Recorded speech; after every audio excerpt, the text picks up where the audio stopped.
이제 흥미 분야도 이제 아이들 아주 사소한 것도 괜찮거든요. 아이가 뭔가 집중하고 몰입하고 시간 가는 줄 모르고 하는 거. 예, 게임 당연히 들어가서 예. 핸드폰 말고 써세요. 아 예. 그럼 핸드폰 써도 돼요. 뭐 어린 시절에 레고 만들기를 굉장히 집중했다는 그것도 들었고요.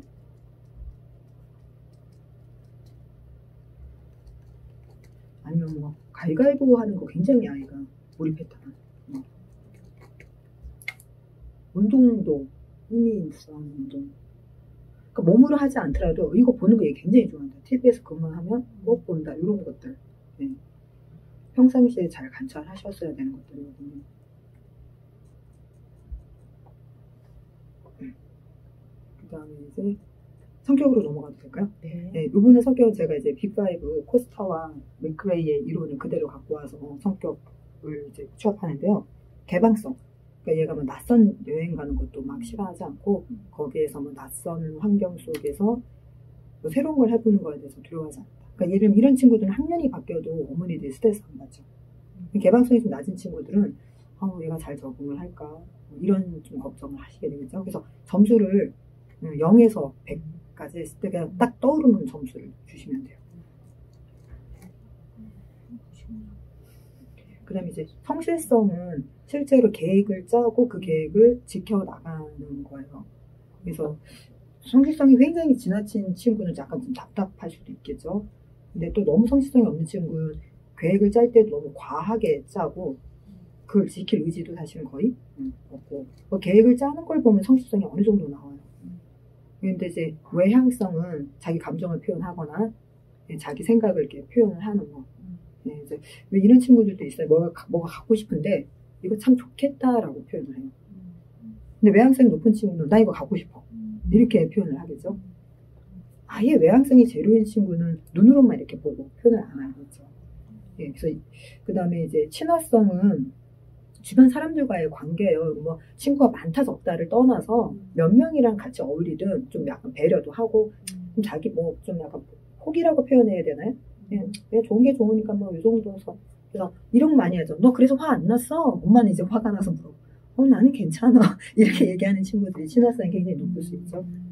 근데 이제 친화성이 좀 낮은 친구들은 뭐 별거 아니네. 엄마가 이렇게 얘기했는데 아이 입장에서는 왜 그게 별거 아니야? 뭐 이러겠죠. 근데 이제 신경성은 민감성이에요. 그러니까 얘가 걱정거리가 있거나 뭐 배도 아프고 잠도 잘 못 자고 이런 상당히 민감한 거고 평상시에 부정적인 말을 좀 많이 해요. 왜냐면 여행 계획을 짤 때도 비 올 것 같아. 비행기 출발 안 하면 어떡하지? 막 이런 걱정을 먼저 해요. 신경성이 높은 친구들. 반대로 신경성이 낮은 친구들은 마냥 신나는 거죠. 막. 예. 높으면 100점이. 예. 그러니까 신경성이 높다. 그럼 이 친구는 약간 부정적인 성향이고 예민하고 신체적인 것도 몸이 아프다기보다는 심의성으로 아플 가능성이 높아요. 나 머리가 너무 아파. 그래서 사실은 머리가 아픈 게 아니라 굉장히 뭔가가 이 마음에 걸리는 게 있는 거예요. 네. 그 다음에 교과목 성취 상황은요. 점수가 아니라 어느 교과목을 내가 꾸준히 좋아하고 흥미를 보이는지. 네. 그러니까 여기서 막히네. 은미체도 굉장히 중요하거든요. 예. 이 은미체, 그 다음에 이제 뭐 사회 과목, 과학 과목, 수학 과목, 그 다음 언어와 관련된 뭐. 말로는 싫어하는데 네.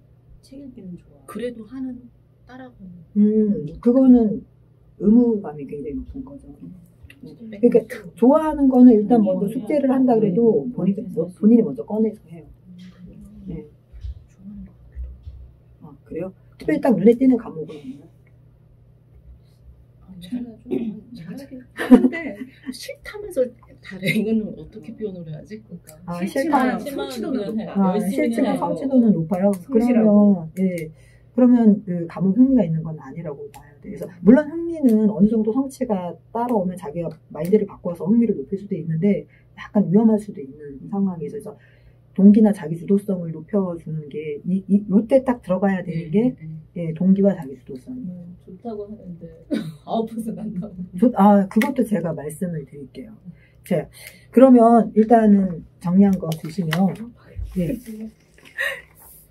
제가 사실은 제일 관심이 있는 건 어머니들이 우리 아이들을 어떻게 보시느냐. 사실 이게 굉장히 중요하거든요. 어머니들이 평가하시는 게 거의 100%예요. 물론 아예 100% 아닌 어머니도 있어요. 본인이 보시고 싶은 것만 보시면서 평가하시는 어머니도 있지만 나중에 만약에 저랑 수업을 하게 되면 저도 아이들 이거 하나하나를 다 보면서 어머니들이 평가하는 것과 제 앞에서 보여주는 아이들의 모습 물론 같지는 않아요. 엄마 앞에서 보여주는 게 훨씬 더 리얼리티가 있습니다. 저한테는 약간 굉장히 가식적으로 보여져요. 이 가식을 허무는데 시간이 굉장히 오래 걸려요. 그래서 그럼에도 불구하고 그 가식 너머에 있는 그 아이의 기질은 변하지 않기 때문에 제가 그걸 꿰뚫어 보고 평가를 했을 때 어머니가 보는 것과 아이가 실제 모습이 비슷하다면 잘 키우고 계시는 거고 내가 아는 것과 내 아이의 모습이 전혀 다르다면 누가 정신을 차려야 될까요? 그렇죠. 네, 어머님이 정신을 차리시면 해결이 됩니다. 일찍 차릴수록 고난의 시간은 짧아져요. 자, 그래서 네, 제가 일단 가장 관심을 갖는 건 수업 동기와 목표예요.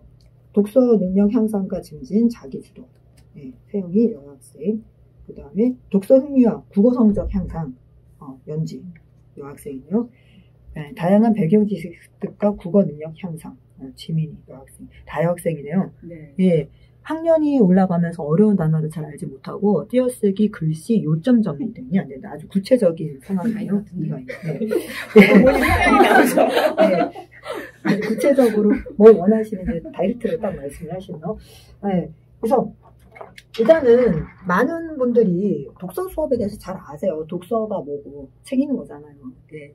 그래서 왜 독서가 중요한지도 아세요. 감으로 다 아시죠. 그래서 구체적으로 왜 중요하냐 이렇게 얘기를 하면 이렇게 좋잖아요. 뭐 배경 지식도 쌓고 또 그 책을 읽을 정도의 아이가 끈기와 인내력이 있다면 뭐 뭐든 공부를 못 하겠어요. 다 맞는 말씀이세요. 근데 저는 이거를 제가 독서 지도를 23년을 한 사람이니까 좀 더 학문적으로 말씀을 드릴게요. 우리는 왜 아이들한테 책을 읽혀야 되느냐? 사실 6학년이잖아요. 어머니들 4학년 때부터 달리기 시작하지 않으셨나요? 저는 그렇다고 거의 생각을 합니다. 대한민국 어머니들이 4학년 되면 항상 갑자기 사람이 180도 달라집니다. 네. 달라지면서 이제 학원의 개수가 늘어나고 아이가 이제 죽기 시작합니다. 네. 숙제에 완전히 아이들이 치여서 자 이런 와중에 이제 6학년쯤 돼서 왜 그럼 저를 부르셨느냐 뭐 수업이 되든 안 되든 그건 상관이 없고요. 왜 부르셨느냐 그렇게 달려봤더니 뭔가가 이상하더라. 뭔가 안 되더라. 나는 열심히 달려오는데 너무 힘이 들어. 같이 달려야 되는데 애를 막 끌고 와. 아이가 막 질질 지금 끌려가고 있는 상황이에요. 그래서 이대로 가다가는 아이도 지치고 아이가 지치는 건 둘째치고 내가 포기할 것 같은 어떤 위기감도 느끼실 거고 그러면서 여기서 내가 뭔가 의지를 재정비해야 된다는 생각도 많이 하실 텐데 제가 이제 독서 지도사라서 어머니들한테 말씀드릴 수 있는 거는 자 아이가 왜 공부를 하고 책을 읽느냐예요. 내적과 외적 때문이에요. 자 외적으로는 자기조절 학습을 시키기 위해서입니다. 자기조절 학습. 그러니까 다른 말로 자기주도 학습이라고 그래요. 평생학습에는 이걸 자기주도 학습이라고 그러고 교육심리에서는 조절, 컨트롤한다는 게 중요하기 때문에 자기조절 학습이에요. 결국 우리가 독서를 통해 독서라는 게 학문, 공부의 큰 틀 중에 많은 부분을 차지하는 부분이잖아요. 지금 온라인 수업으로 온라인도 하고 뭐도 하지만 우리가 독서라는 거는 좀 더 좁은 의미는 글을 읽는 거고 넓은 의미는 맥락을 이해하는 거예요. 그럼 우리가 드라마를 같이 봐도 야, 저 사람 왜 저래? 야, 저거 왜 저러는 거야? 자, 독서가 안 되는 거예요. 그러니까 독서라는 건 넓은 의미에서는 모든 상황과 맥락을 이해해서 전체적으로 파악을 하는 게 독서예요. 그래서 우리가 책을 왜 많이 읽히느냐? 그 좁은 맥락 속에서 이해를 하는 아이가 그 맥락이 확장돼서 이해를 잘하기 때문에 드라마 이해도 잘해. 그러면서 야, 저거 다음 편에 어떻게 돼? 딱딱 예측을 합니다. 심지어는 사람의 삶에 대해서까지 예측을 해요. 니네 부모 학년이 그래? 학력이 그래? 소득이 그래? 여기에 살아? 그럼 너는 뭐 어떻게 되겠네? 자, 이게 뭔가요? 이게 바로 독서입니다. 제가 지금 설명드리는 독서의 좁은 개념과 넓은 개념을 아시겠어요? 그래서 제가 말하는 독서는 이런 학문이라는 큰 틀에서 우리가 학문을 100가지 방법으로 배워야 된다면 그 100가지 방법에 다 기본적으로 들어가는 게 독서예요. 결국 이해를 못하면 자기게 되지 않으니까요. 자, 그래서 외적으로는 독서를 통해서 자기조절 학습을 하기 위해서입니다. 이 자기조절 학습이 돼야지 뭘 하든 학습이 가능하겠죠. 우리 어머니들이 좋아하는 수학을 하든 그죠? 영어를 하든 국어를 하든 자기조절이 안 되면 그건 의미가 없겠죠. 그 다음에 이제 내적인 거예요. 왜 독서를 하느냐? 내적이에요. 내적으로는 멘탈 스테이지를 바꾸기 위해서요.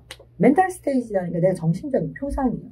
얘가 가지고 있는 정신적인 표상이 있어요. 자, 예를 들면 아이들이 역사책을 읽든 안 읽었든 우리가 뭐 일제시대, 일본의 강압적인 통치에 대한 어떤 표상, 이미지가 있습니다. 자기 나름대로. 일제시대가 뭐야? 그러면 머릿속에 그 그림이 쫙 펼쳐지는데 언어로 얼마나 표현하느냐는 이제 어휘력에 달려있는 거죠. 그 표상을, 멘탈 스테이지를 계속 평생 그 하나만 갖고 유지하는 걸 우리가 우물안의 개구리라고 하는 거예요. 독서를 통해서 멘탈 스테이지를 계속해서 뭐 하는 거야? 첨가하고 수정하고 바꿔야 됩니다. 네. 왜 공부하는지 아시겠죠? 수학을 우리가 왜 공부해요? 우리가 2차 함수라든지, 그죠? 기하 팩터를 알므로써 교각 하나를 봐도 다르게 보이는 거죠. 그전에는 그냥 교각이 이쪽과 이쪽을 연결해주는 물리적인 하나의 요소였다면, 수학을 공부를 하고 나면, 아, 저게 버틸 수 있는 힘의 원칙이, 네, 보입니다. 이게 멘탈 스테이지예요. 두 번째 독서하는 내적 이유가 창출이에요. knowing, building이라고 합니다. 세워야 됩니다. 창출해내야 됩니다. 사실 이게 굉장히 중요하죠. 그러니까 창출의 방법에는 우리 어머니들이 늘 신경 쓰는 테스트도 있어요. 결국 여기 다 됐는데 창출이 안 돼버리면 굉장히 속상하죠. 예. 그리고 또 무엇보다도 현대사회에는 다양한 문제를 아이들이 접하게 돼요. 자, 사실 어머니들 왜 두려웠고 불안하세요? 우리 아이가 막 공부를 굉장히 잘해. 시험만 봤다면 100점이야. 그래도 불안이 깔려 있어요. 왜? 이거 갖고 정말 될까? 게다가, 그죠? 얘가 대학을 나왔어. 요즘 뭐 청년 실업 너무나 많잖아요. 그죠? 서울대에 나와도 실업이 너무나 많아요. 너무나 내가 예측할 수 없는 다양한 문제 속에서 얘가 살아갈 수 있을까라는 아주 근본적인 그 2% 채워지지 않는 불안감. 그래서 아이가 공부를 하고 있어도 불안하고 안 하고 있으면 더 불안하고, 예. 그 2%의 불안감이 바로 뭐예요? 여기가 얘가 되느냐 안 되느냐. 어떤 상황에 놓여서도 얘가 문제를 창출하고 해결해낼 수 있다면 사실 걱정할 게 없는 거죠. 결국 독서는 이 세 가지를 해내기 위해서예요. 그래서 이 세 가지를 해내기 위해서 아이들한테 필요한 게, 일단 자기조절 학습을 위해서 아이들한테 정말 필요한 건 일단 기본적으로 인지 능력 필요합니다. 아시잖아요. 뭐 아직 기초 인지 능력이 안 되면 아이한테 학습을 시킨다는 것 자체가 학습이 아니라 이때는 생활을 가르쳐야 되죠.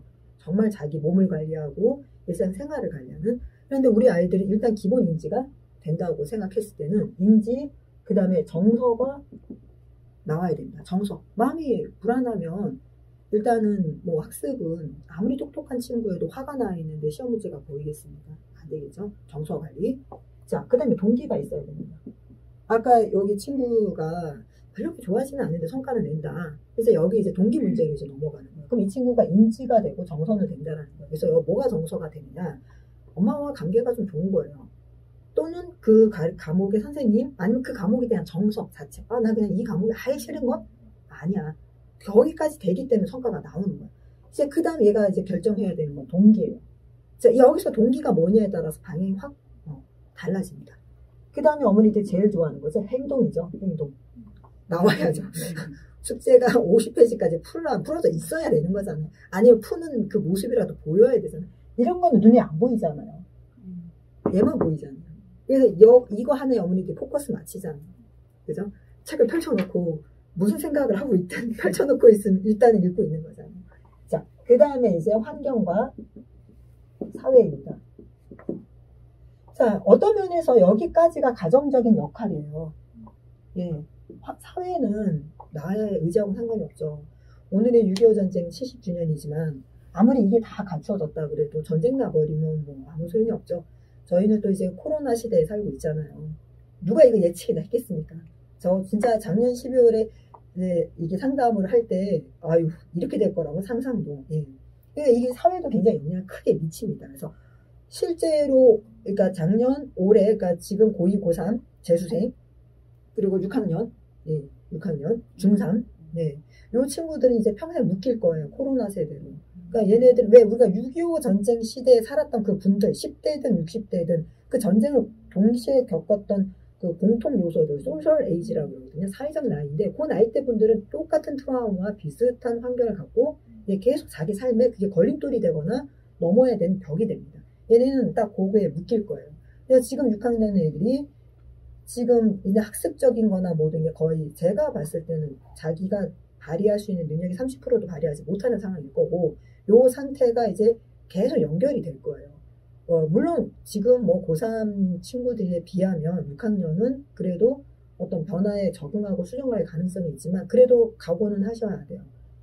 코로나 에이즈로 묶인다는 거는. 자, 그래서 여기서 저는 사실은 다 중요해요. 이거 여 중에 하나라도 제대로 안 되면 사실 자기 조절 학습은 안 됩니다. 자, 우리 아이가 이제 6학년 정도 되면 내가 월요일부터 무슨 요일에 뭐뭐를 해야 되고 숙제가 어떻게 있고 알아요. 그래서 이거는 아는 정도는 인지가 되는 거예요. 이제 온라인 학습과 일주일에 한 번 학교 가는 것도 이제 적응을 했기 때문에 학교 가는 날은 내가 스케줄이 어떻게 바뀌고 안 가는 날은 어떻게 다 압니다. 자, 그런데도 불구하고 자기조절 학습이 안 된다는 건 이 6가지 중에 하나가 뭔가가 안 되고 있다는 얘기예요. 예. 자, 그러면 환경이라는 건 가정 환경도 있고 학교 환경도 있고 주변 환경도 있죠. 대인관계도 들어가요. 친구 사이에 굉장히 뭔가가 안 좋다면 그것도 환경이 안 좋은 거고 다 놀자 분위기예요. 그럼 그것도 역시. 그래서 저는 다른 건 보고 이제 가정으로만 딱 끊어버리면 엄마 아빠가 늘 싸워. 엄마가 늘 컨디션이 안 좋고 기분이 늘 나빠. 환경 굉장히 안 좋은 거예요. 그리고 또 뭐 예를 들면 자기 방이 있고 없고가 공부하고 큰 차이는 없어요. 그런데 자기 책상은 있어야 돼요. 밥상이 책상이어도 상관없어요. 아주 좁지만 자기만의 공간이 있을 때 우리는 환경이 갖춰졌다고요. 물론 뭐 자기 방에 뭐 에어컨도 있고 뭐 침대도 있고 막 환경이 럭셔리한 거죠. 예, 그 환경은 그렇게 갖춰져 있다고 보고요. 이제 행동이 이제 나와야 되는데 이 행동이 안 나오는 친구들이 결국 여기에서 거의 문제가 있는데 일단 인지는 저는 아니라고 봐요. 정서하고 동기가 그래서 가장 중요합니다. 정서와 동기. 그래서 정서는 무엇보다도 아이의 성격 파악을 잘 하셔야 돼요. 여기 기질적으로 신경성이 굉장히 높은 친구들 여기 보면 세영이가 신경성이 80이고 연지는 10이에요. 그 다음에 지민이 신경성 90, 그 다음에 가인이는 50. 그러면 지민이하고 세영이 같은 경우에는 정서적으로 아주 미묘하고 작은 일로 화가 확 날 수도 있어요. 시계면 눈 떴는데 날씨가 기분이 확 나빠요. 네. 오늘은 왠지예요. 막 이렇게 돼버릴 수 있기 때문에 이런 친구들은 참 어머님들이 관리하시니까 쉽지 않습니다. 근데 또 이런 친구들이 또 학습적 능력은 뛰어날 수 있어요. 왜냐하면 이 정서가 굉장히 민감한 친구들이 또 하나에 꽂히면 거기에 또 팍 파고들거든요. 예. 그래서 내 아이가 정서적으로 민감성이 있다. 그러면 어머님이 좀 그래. 그 찌르고 싶은 걸 다 나한테 찔러라. 바닥에 주셔야 돼요. 그냥 쿠션이 되어 주셔야 돼요. 근데 이제 최악의 경우는 엄마도 신경성이 높아요. 핏줄이 막 서 있고 막 딱 눈에 막 이렇게 레이저가 막 아이하고 엄마하고 막 밥 먹는데도 숟가락이 막 벌벌 떨리고 이러면 이게 누가 바꿔야 될까요? 어른이. 네, 맞아요. 그 힘들다는 어른이 바꿔야 돼요. 근데 왜 시어머니는 안 바뀔까요? 어른인데 일정 나이가 너무 못 바꿉니다. 내가 굳어져서 그래도 좀 바꿀 수 있는 나이시니까. 자, 그래서 저는 이제 일단 동기를 가장 중요하게 생각해요. 동기는 모티베이션. 너 괜찮네? 나 절로 가야지. 방향을 잡고 가게 만들고 지속하게 한 힘이 동기예요. 그래서 동기에는 주도성에 따라서 나눌 수도 있고요. 목적에 따라서 목적에 따라서도 나눌 수 있어요. 어머니들 많이 들었을 거예요. 내재적 목표와 외재적 목표. 그러니까 목표가 외재적인 친구는 쉽게 얘기해서 뭐 하기 위해서요? 남한테 보여주기 위해서. 점수, 인정, 상 또는 뭐가 있을까요? 대학. 그러니까 이거를 가치로 표현을 해볼게요. 어떤 가치를 추구할 때 그죠? 넌 공부 왜 하니? 공부라는 가치가 뭐니? 이럴 때 어떤 친구는 수단으로 생각해요. 내가 좋은 대학 가고 엄마한테 칭찬받고 우리 집 분위기를 좋게 하고 또 사회에 나가서 돈 많이 벌려고. 그럼 얘한테는 공부는 뭐예요? 수단이에요. 그런데 너 왜 공부하니? 그냥 재밌잖아.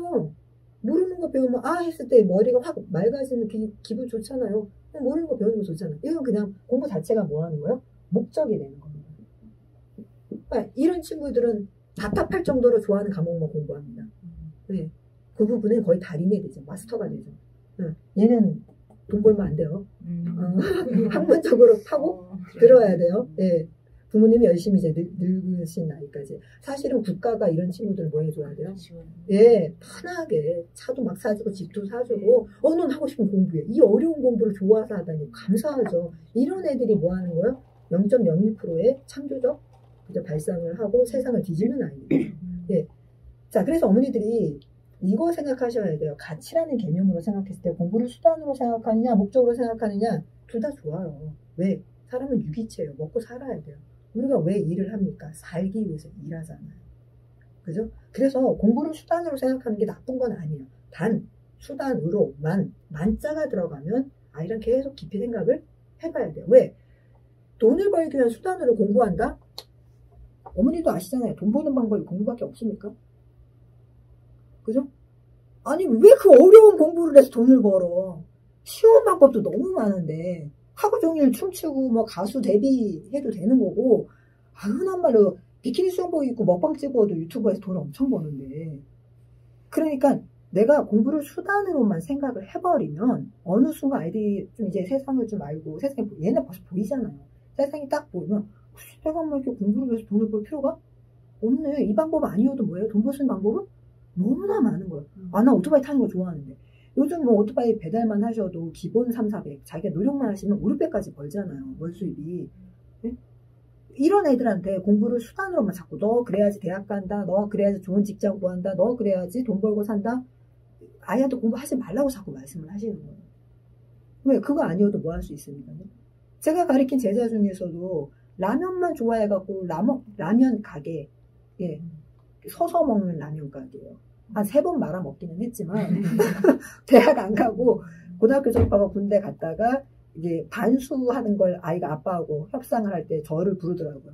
좀 도와달라고. 그래서 제가 부모님 설득시켜서 얘는 공부할 생각 없다. 얘는 오로지 공부가 수단이 아니기 때문에 돈 벌 생각밖에 없다. 이 대학 등록금 내봤자 소용이 없다. 그냥 한번 밀어줘봐라. 20대인데 어떠냐. 그래갖고 지금 27, 얘가 8 됐구나. 8인데요. 3호점까지 있어요. 그러니까 매출이 어마어마하다 그런 건 아니지만 너무 행복해해요. 네. 그러니까 아이랑 잘 많이 한번 대화를 계속 나눠보세요. 그리고 중요한 건요. 제가 부모 교육 나갈 때마다 항상 얘기하지만 이 아이 문제가 아니에요. 누구 문제일까요? 예, 부모 문제예요. 늘 돈. 야, 너 그 학원비가 얼만데? 너 그거 돈 벌어야지. 네. 자, 내가 이 가치가 물질적 가치가 있고 정신적 가치가 있잖아요. 사람은 둘 다 추구해야 돼요. 정신적 가치만 추구하면 아까 제가 말씀드렸지만 국가에서 밀어줘야죠. 근데 사실 그러기가 쉽지 않아요. 근데 또 너무 지나치게 물질적 가치. 야, 저 봐. 저 건물. 야, 저건 재개발하면 얼마야. 너 주식, 너 삼성주 아직 안 샀어? 미쳤구나, 네가 막. 그죠? 그러면서 너 그게 얼마짜리인데 더 싼 거 살 수 있었잖아. 자, 그러면 계속 말로 뭐 하고 있는 거예요? 물질적 가치를 추구하시는 거고 공부도 굉장히 수단으로 생각을 하시는 거예요. 그러니까 제가 부모 교육에 와서 우리 아이를 어떻게 바꿔볼까 하고 눈에 불을 켜고 오신 부모들한테 아이 바꿀 생각하지 말고 본인 바꾸라고 생각해요. 본인이 정확하면 돼요. 자, 내가 물질적 수단을 추구하는 사람이야. 인정하면 돼요. 인정하고 그냥 아이한테 얘기하면 돼요. 나는 참 나 그런 사람이야. 나 속물적인 사람이야. 난 돈이 좋고 난 무질적인 거 추구한다. 난 그런 사람이다. 아닌 척하면 안 돼요. 그 나쁘다는 게 아니에요. 인정하면 돼요. 우리 엄마는 되게 속물적이고 물질적인 거 추구하는구나. 그러면 자기를 생각해요. 그럼 나는 근데 사실 영향은 받아요. 이게 교육이 외제적 교육이고 내재적 교육이 있잖아요. 제가 아이들한테 막 지식을 전달하면 외제적 교육이지만 제가 딱 문 열고 들어오는 이 순간 머리부터 발끝까지 난 애들한테 내재적 교육을 시켜버립니다. 이제 저렇게 살아야 돼. 사람 바늘로 찔러도 피 한 방울 안 나오게 깡 있게 살아야 돼. 이걸 제가 말 안 해도 아이들이 뭐예요? 내 모습을 보고 그냥 배워버려요. 이게 좋아서 저한테 수업하시는 어머니들도 있어요. 예. 그러니까 부모님들이, 그죠? 공부를 수단으로 생각하냐, 목적으로 생각하느냐, 그죠? 내가 가치, 물질적 사람이냐, 정신적인 사람이냐, 많이 생각을 해보시고, 사실 이게 정립이 될까요? 사실 40이 넘어야지 어느 정도 정립이 됩니다. 그러니까 40 이전의 아이들한테, 막 강요하거나 선택하거나 얘네는 계속 뭐 하는 거야? 부딪혀보는 거예요. 게다가 이제 지금 6학년 중학생 되면 상당히 속물적으로 변합니다. 그 시험에서 안 나오잖아. 그죠? 네. 엄마를 설득할 때 거기 학원비에 비해서 선생님이 별로야. 딱 얘기합니다. 그러면서 넌 꿈이 뭐니? 돈 많이 버는 거. 돈이 최고야. 넌 누구랑 결혼하고 싶어? 돈 많은 남자. 예, 왜냐면 그 나이 때가 한참 이제 갈등, 가치관의 혼란, 자아 정체성 찾기 하면서 아주 그냥 속물적으로 변해요. 그럴 때 어머니들이 야, 우리 애가 저렇게 속물이구나. 뭐 좋아하실 수도 있고 싫어하실 수도 있지만 고민하지 마세요. 얘가 뭐 하는 가정이다? 찾아가는 과정이다. 애 고민하지 마시고 본인만 생각하시면 돼요. 나는 앞으로 이제는 어떻게 살 것이냐. 난 앞으로 막 이런 것도 추구해보고 저런 것도 추구해. 나는 뭘 추구할 것이냐. 그 어머니의 모습을 아이가 뭐합니까? 벤치마킹 해요. 롤모델이 돼요. 그래서 저는 아이들한테 항상 얘기하는 게 7대3, 7대3. 사실 막 정신적인 것만 추구하라고 저도 요거 못해요. 왜? 저도 지금 돈 받고 수업을 하고 있잖아요. 먹고 살아야 되는 건 어쩔 수가 없어요. 그거를 자 우리가 포스트 코로나 시대가 뭐냐라고 해서 5차 산업 시대가 뭐냐 극과 극입니다. 자 기술이 발달해서 인간이 먹고 사는 문제에 대해서 초월을 해버리면 인간이 이리로 갈 수 있어요. 누구나 뭐 말도 안 되는 선 하나 그어놓고 아티야 막 이러고 살 수 있어요. 그죠? 기계가 다 뭐 하니까 내가 해야 될 노동을 해주니까. 그러면 정말 그건 유토피아예요. 자 그런데 포스트 코로나 시대에 기술과 그죠? 어떤 장비와 도구를 특정 계층이 그죠? 이렇게 뭐랄까 이거를 격차가 벌어지게 사용을 해버리면 나머지 사람은 여전히 뭐 해야 돼요? 먹고 살기 위한 노동에 시달려야 돼요. 그래서 이 포스트 코로나 시대 이 기술이 사람을 유토피아로 만들 것이냐 아니면 정말 최악의 정말 이 중상층도 없는 극과 극의 이분법 세상으로 만들 것이냐가 지금 우리는 선택의 기로에 놓여 있어서 어쨌든 지금 현재로는 저는 아이들한테 7대3을 얘기합니다. 그래서 공부도 내재적 목표라는 게 뭐예요? 정말 그 자체가 좋아서 그 과목을 이렇게 푸는 것 자체가 좋아서 너 시험 본다 그러면 아이들이 신나해요. 왜 신나해요? 선생님하고 숨바꼭질하는 것 같아요. 꼭 뻔한 시험법이 내에서 25문제를 내는데 자기가 한 50문제 정도는 잘 예측해 볼 수 있대요. 그럼 그 안에 25문제가 거의 들어 있을 거 아니에요. 그러면 약간 눈 가리고 장난치는 것 같아요. 그래서 시험에 대해서 아이들이 그렇게 생각해요. 내재적 목표인 애들. 외재적 목표인 애들은 1등을 지켜야죠. 아니면 엄마가 몇 점 이상 맞아야지 사람이라 그랬어요. 예, 그리고 뭐 몇 점 이상 맞으면 엄마가 뭐 사준대요. 예. 이게 섞일 수 있어요. 그냥 재밌고 좋지만요. 또 잘하면 엄마가 기분 좋고 또 그날 엄마 또 맛있는 것도 사주면 서로 기분 좋잖아요. 저는 그래서 어느 거 하나를 선택하라고 얘기하지는 않아요. 그런데 자주 말씀은 나누셔야 돼요. 6학년 아이들이랑 축제했어? 뭐 했어? 이러지 마시고 그거보다는 공부의 목적. 그래서 지금 저 동기 얘기하고 있습니다. 동기에서 동기를 나누는 것 중에 하나가 얘가 목적이 뭐냐. 얘는 왜 공부 왜 하지? 자, 그다음 주도성이에요. 주도성이라는 건 사람은 기본적으로 유능성, 관계성, 주도성 이 세 가지의 기본 욕구를 가지고 있어요. 인간은 누구나 이걸 다 가지고 있어요. 이거 없으면 사람이 아니에요. 예, 그래서 유능성이라는 건 지금 자기가 갖고 있는 능력보다 더 나아지길 원해요. 예를 들면 내가 레고를 1단계를 맞췄다면 다음에는 나 2단계, 3단계. 그리고 어머니들도 막 요리를 할 때도 막 간을 보시면서 내가 이 소금을 좀 어떻게 넣었더니 좀 그러면서 뭔가가 좀 나아지길 사람 항상 바래요. 그 다음에 관계성이라는 건 인정받고 싶어 해요.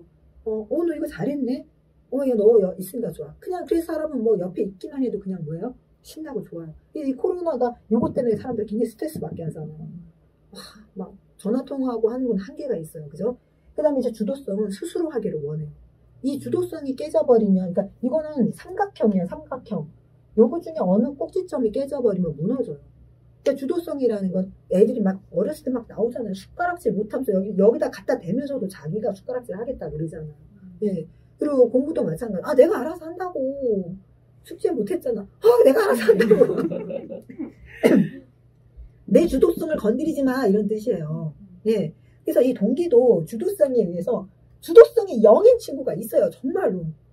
무동기요, 무동기. 이러면 동기가 아예 없습니다. 어떤 친구들일까요? 학교 갈 시간대도 안 일어나요. 애들 다 끝나고 집에 왔는데 자고 있어요. 실제는 많습니다. 예. 정말 지금 이 무동기 생각하면 정말 부모가 가슴이 아픈 게 아니라요. 앞날이 캄캄합니다.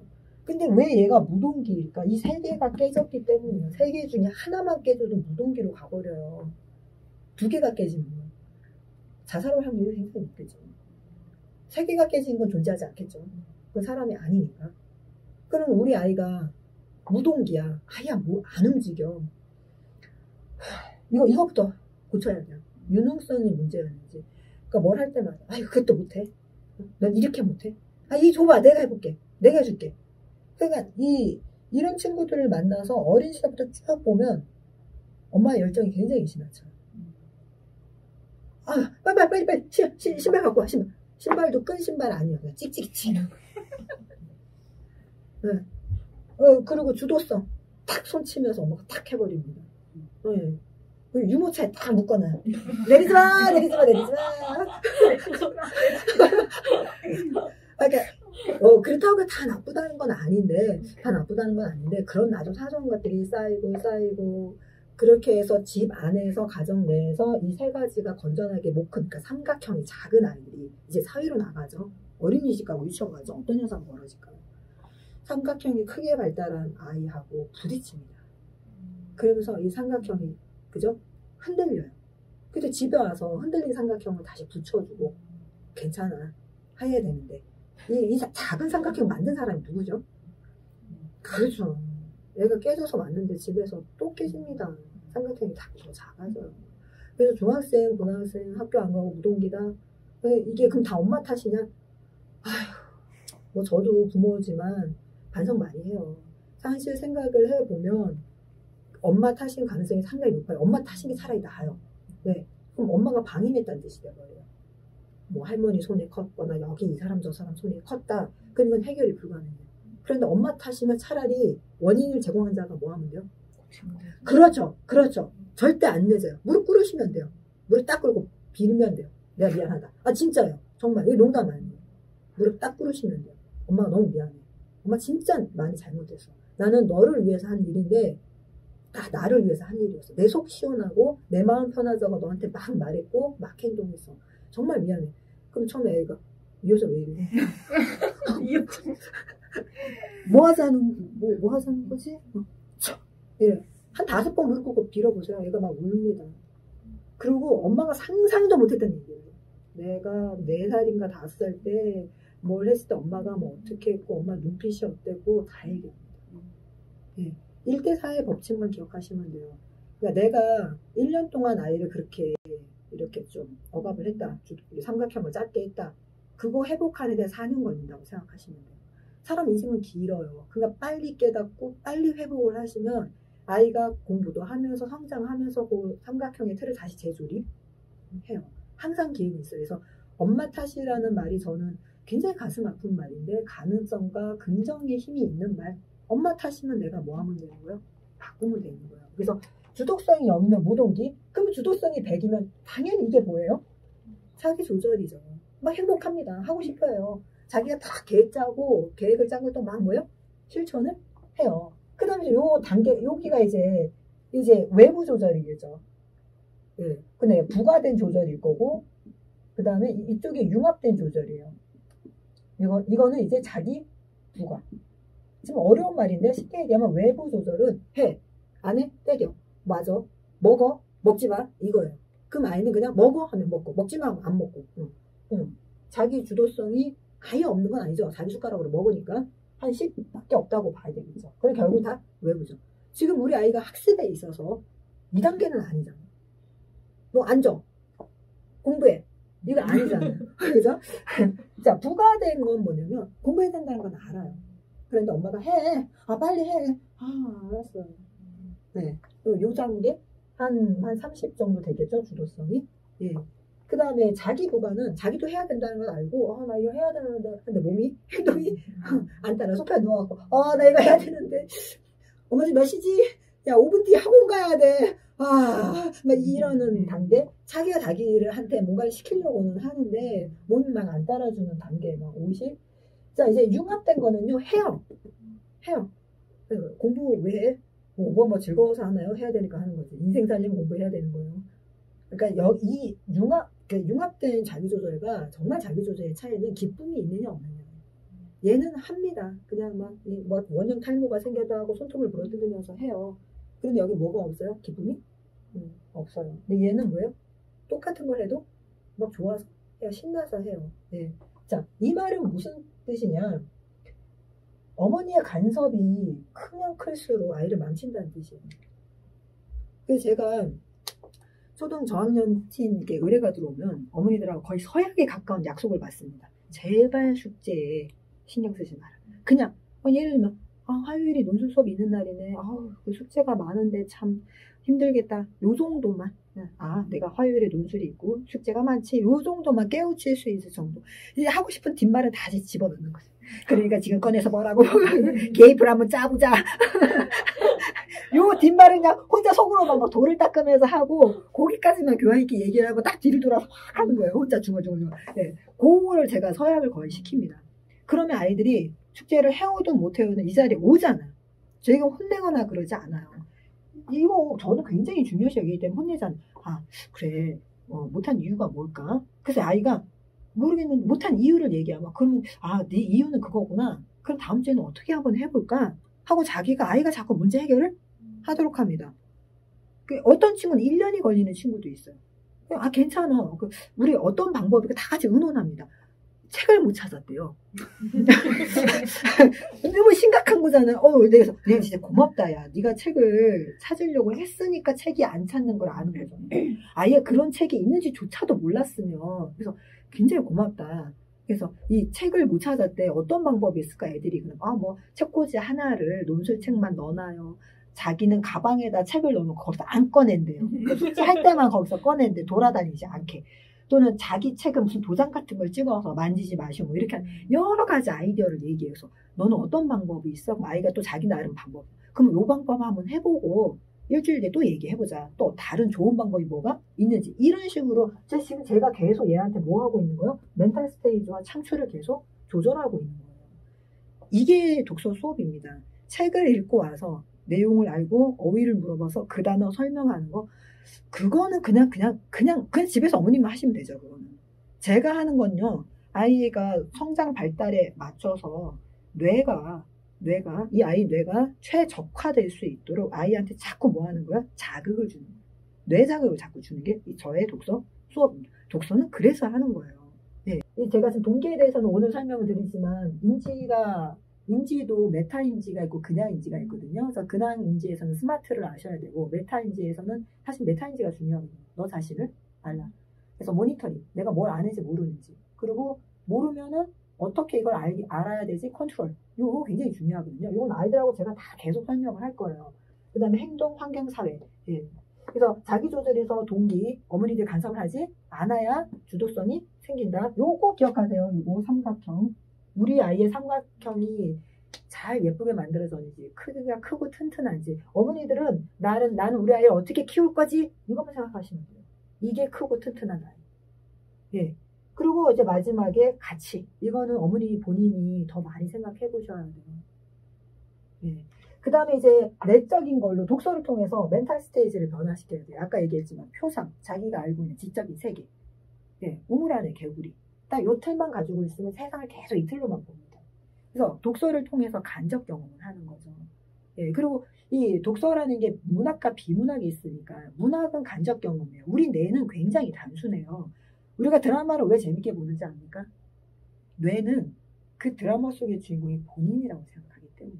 그래서 실제로 그래요. 뇌는 그렇게 속이기가 쉬워요. 그래서 드라마 속의 주인공이 죽거나 정말 영화 속의 주인공이 죽었을 때 그 충격. 그래서 뇌는 자기가 환생했다고 생각해요.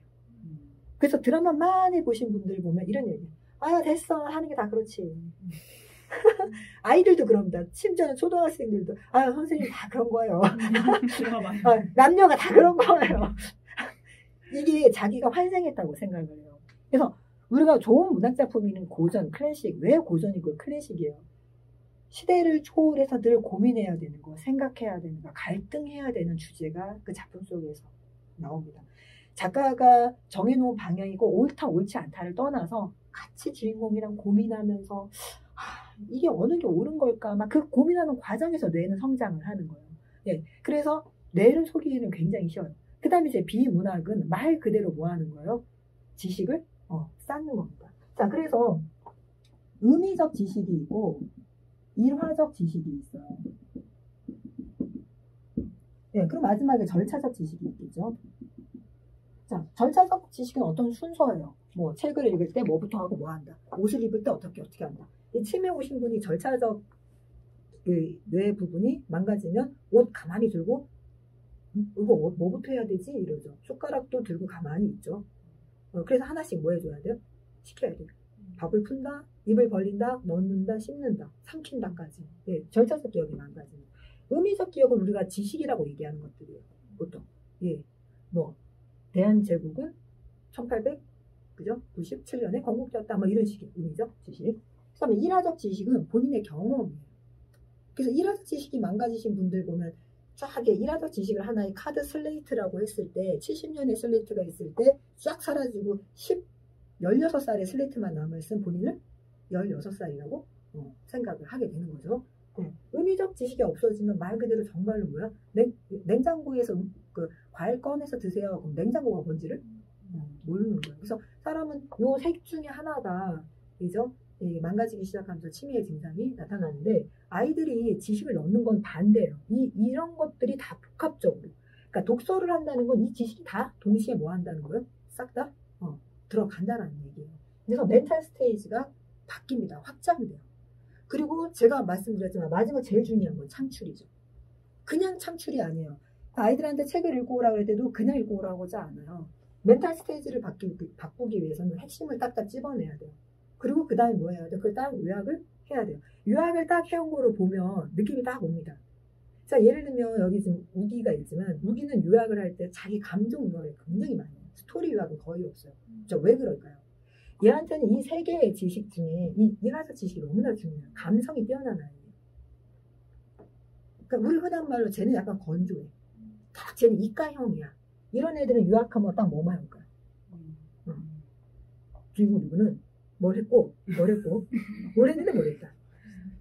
네, 딱 의미적. 걔 눈에 그만 탁탁탁 보이는 겁니다. 얘는 주인공이 뭐 했어? 걔 너무 안 됐다. 주인공이 이렇게 어떻게 했어? 그래서 걔는 얼마나 속상할까? 그래서 썰 때 주인공이 뭐 하니까 너무나 속상하고 걔네 아빠는 정말 나쁜 사람 이렇게 써놔. 이게 요약만 봐도 아이의 성격 다 드러납니다. 그러면 이제 얘한테는 이 의미적 기억이 없다는 뜻이 아니에요. 의미적 기억이 있는데 그 중에서 뭘 캐치한다는 거야? 감정을. 그럼 얘가 문제예요. 얘가 문제예요. 진짜 의미적 기억은 많아. 그래서 네 생각은 자기 생각이 없어요.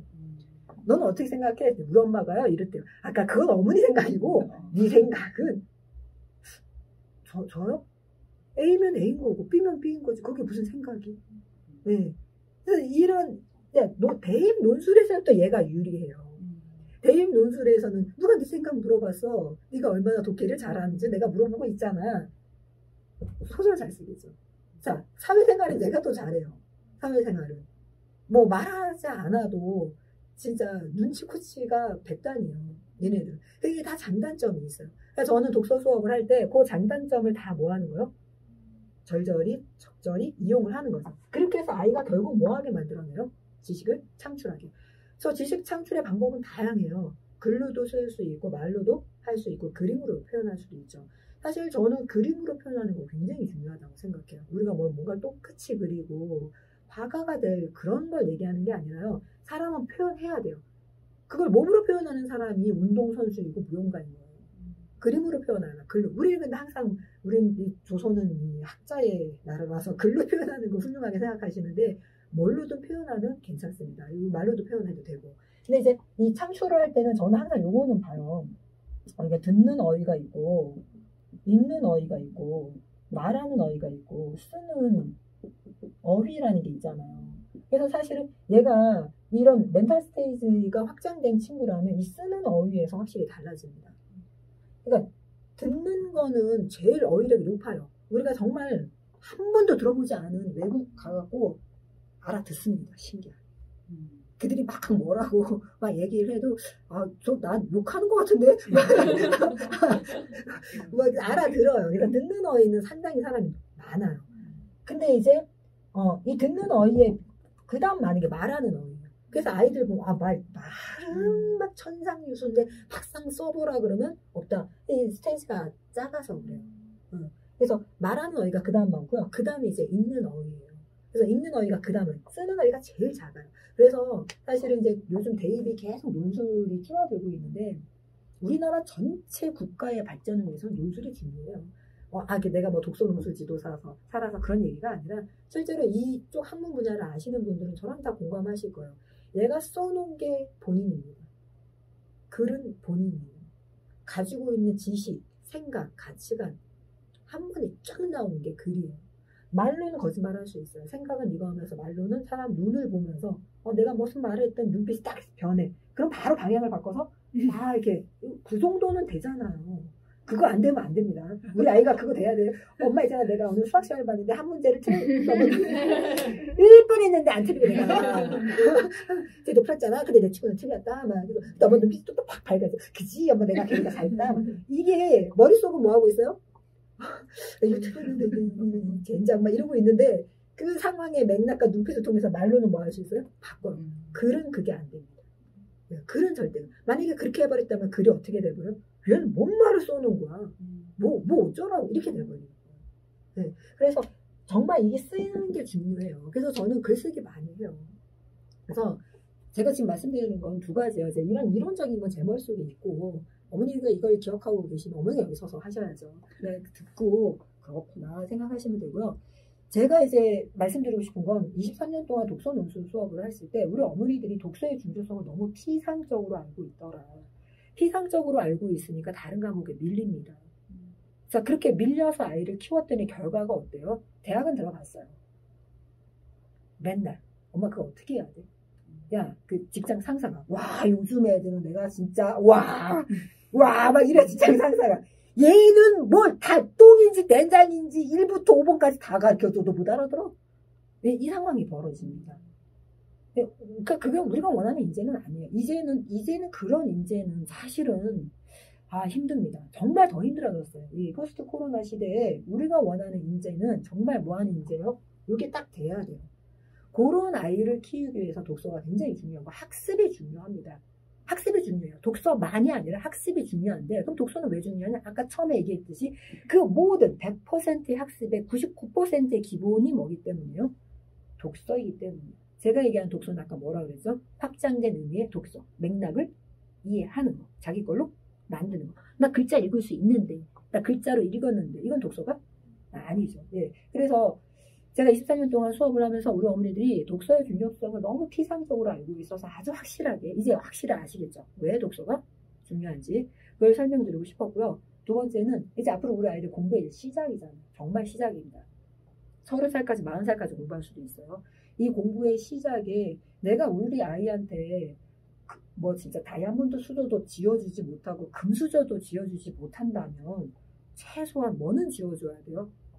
젓가락 하나라도 지어줘야 되잖아요. 저는 그 젓가락이 그죠? 읽는 힘, 독서의 힘이라고 생각해요. 그래서 수학, 영어에 대한민국 아이들 너무 시간 많이 써요.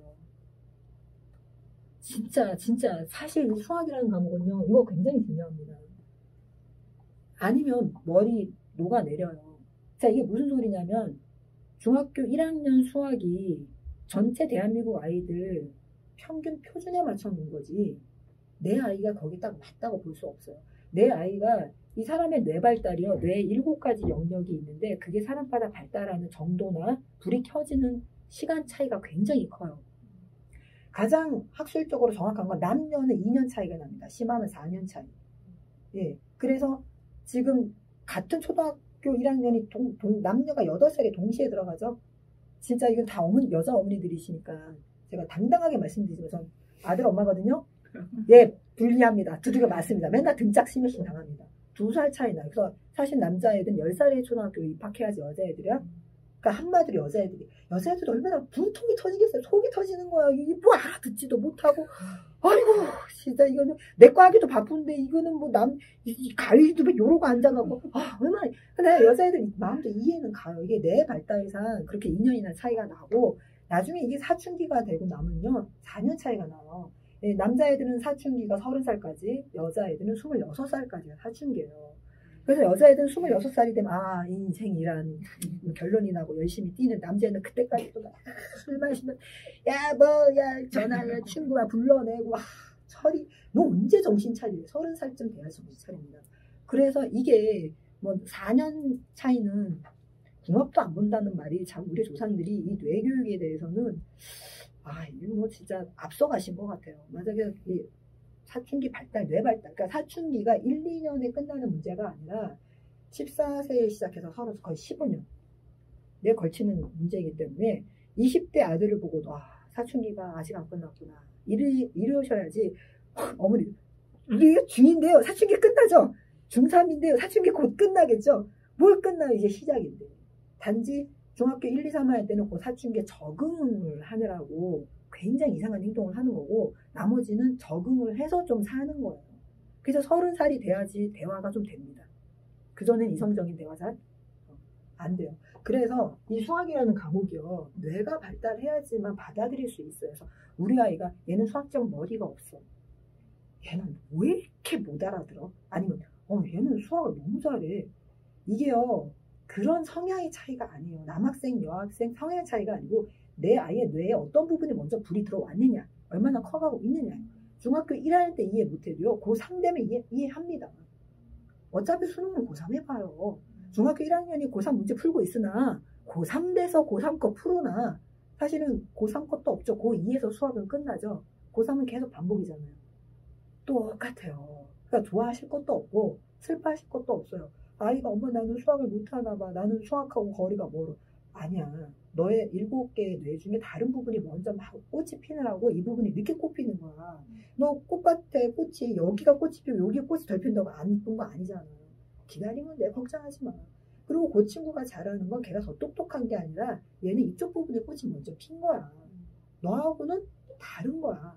수학에 타고난 머리란 존재하지 않아. 타고난 머리였으면 10대에 벌써 수학에 7대 불가사리를 풀었어야죠. 그러니까 그런 아이들은 주변에 없습니다. 제가 영재 교육을 해봤지만 영재라고 이렇게 데리고 찾아오는 아이들도 보면 어머님이 영재지 내가 영재가 아니었어요. 그러니까 독서 교육을 제가 지금 말씀드리는 건 지금 어머니는 선택과 집중이에요. 어차피 아이는 6학년이고 시간은 없습니다. 그죠? 이 선택과 집중에 불안하니까 수학, 과학, 영어 당장 뭐 하는 거요? 점수를 내야 되는 거예요. 막 시간을 투자를 하세요. 자, 그게 옳지 않다. 저는 그렇게 말씀드릴 수는 없어요.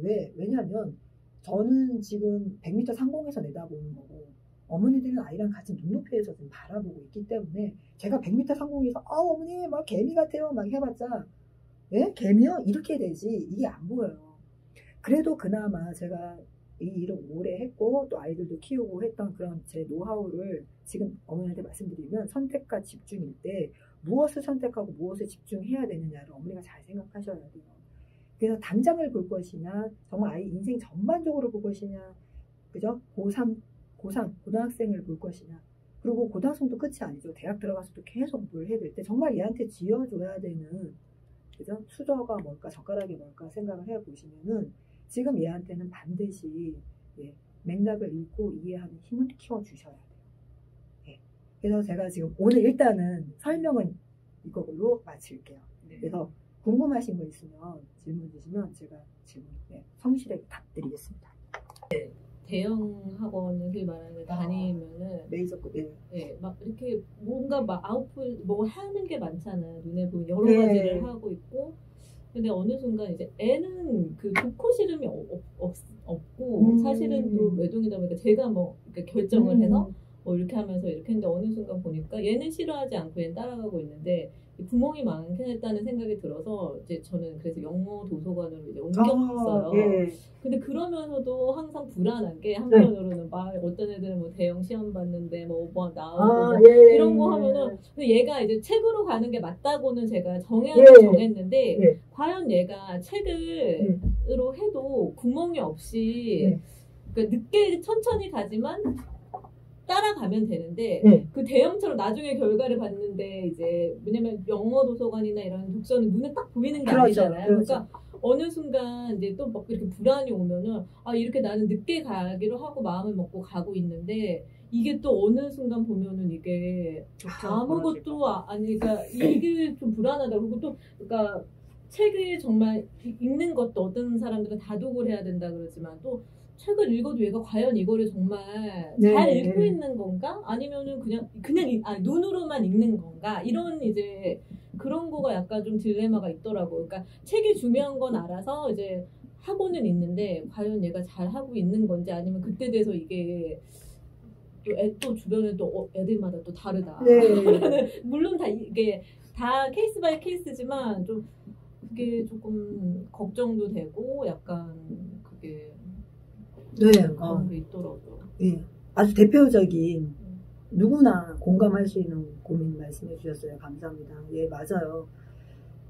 불안이죠, 불안. 예, 모든 근본은 불안입니다. 예. 왜냐면 왜 불안하냐면요. 꼭지점이 없어서 그래요. 제가 아까 얘기했듯이 나는 왜 샀냐? 삶의 목표. 삶의 목표가 확실하지 않으면요. 지금 여기 출발점에서 이 삶의 목표를 향해서 가야 되는데 그냥 막 갑니다. 일단은 막 가다가 삶의 목표가 없으니까 막 그냥 막 휘둘러 가요. 어떤 사람이 여기가 삶의 목표야. 그럼 일로 막 가다가 또 웰빙이 갑자기 막 떠. 와 이쪽이 아니야 긍정심리 막 뜹니다. 특히 TV에서 정말 우리 삶의 목표를 많이 정해주죠. 제가 봤을 때 한 10년 단위로 삶의 목표를 바꿔주시는 것 같아요. 10년 단위로. 네. 맞아요. 그 불안의 근본 원인은 지금 어머니가 얘기하는 영어 학원, 메이저급 학원을 보내느냐, 읽기 중심의 영어 학원을 보내느냐, 사실 그게 근본 불안의 원인이 아니에요. 아까도 얘기했지만 나는 왜 우리 아이한테 영어를 공부시켰냐요. 왜 영어 공부시키십니까? 그것만 목표만 확실하시면 돼요. 그러니까 이것까지는 제가 얘기 안 할게요. 이것까지 얘기하면 어머니 오늘 잠 못 주무시고요. 그냥 간단하게 얘기할게요. 얘가 지금 6학년이잖아요. 어머니는 왜 얘 영어 공부 싹 시키십니까? 뭘 원하세요? 중학교 올라가서 영어 과목으로서의 점수 때문인가요? 그러니까 이것도 참 이게 그러니까 어떻게 보면은 아까 전에 선생님이 말한 것처럼 속물이면 속물인 걸 인정해야 되는데 저희 남편이랑 저는 진짜 외동이고 또 어떻게 보면 남녀 차별은 아니고 여자이기 때문에 그냥 자기가 하고 싶은 거 하면서 살아야 된다고 생각하는데 항상 저는 얘가 서울대 가길 바라고 이런 건 아닌데도 제가 지금 하고 있는 거 보면 뭔가 다그치고 빨리빨리 뭘 이렇게 하라고 하는 거 보면은 또 저의 이거랑은 또 다른 거예요. 근데 그러니까 그러니까 저는 차라리 저희 남편이랑 저는 저희도 영어 공부를 해봤잖아요. 그러니까 차라리 말을 하고 그러니까 차라리 그냥 써먹을 수 있는 거를 했으면 좋겠다라고 생각을 하고 있는데 이게 한국에서는 부딪히는 거예요.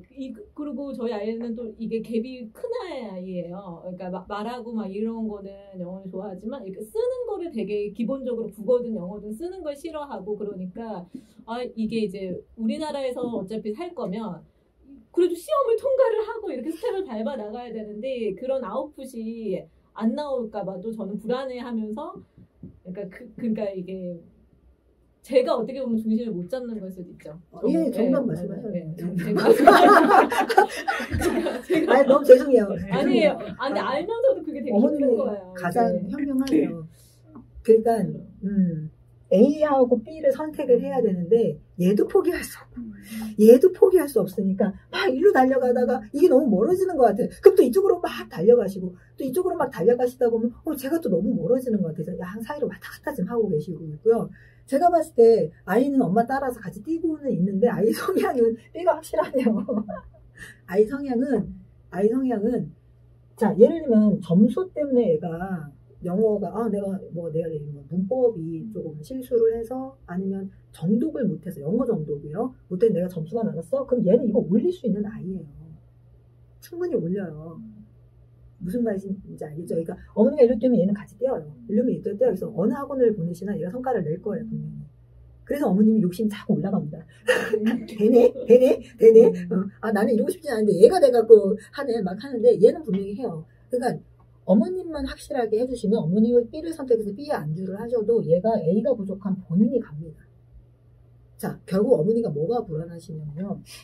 아이가 혼자서 해낼 거라는 믿음이 없으신 거예요. 그런 것 같아요. 왜냐면 제가 항상 끌고 왔으니까 이제는 이제 사춘기가 되고 저거 하기 전에 부딪히면 안 좋겠다 싶어서 마음은 먹고 안 보려고 하고 그러는데 이게 어느 순간에 내가 그나마 끌어서 여기까지 온 건가?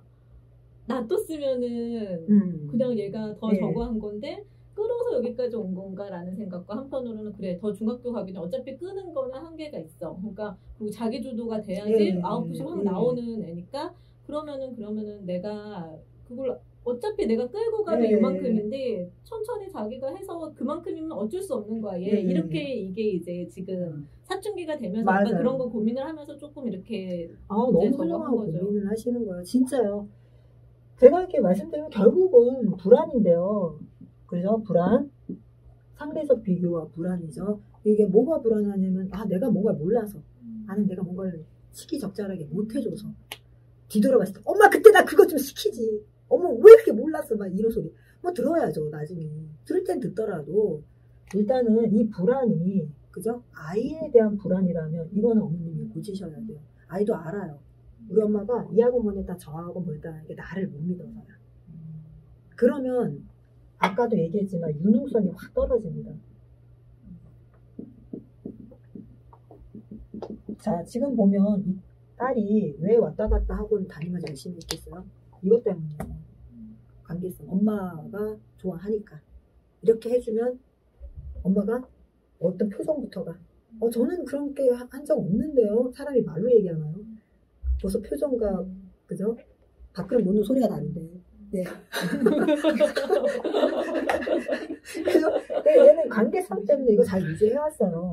그런데 그래서 이제 주도성과 유능성을 이제 튼튼하게 해줘야 될 시기잖아요. 어머님이 정말 훌륭한 고민을 하고 계신 거고 아이한테 솔직하게 얘기를 하세요. 솔직하게 난 속물이라서 네가 영어 시험 봤을 때 딱 100점이 나와서 내가 그냥 여기 팀이 딱 들어가 우리 딸 100점이야 이것들아 막 이러면서 괜히 엄마들 만나서도 그 집 딸 이번에 영어 시험 좀 어려웠다며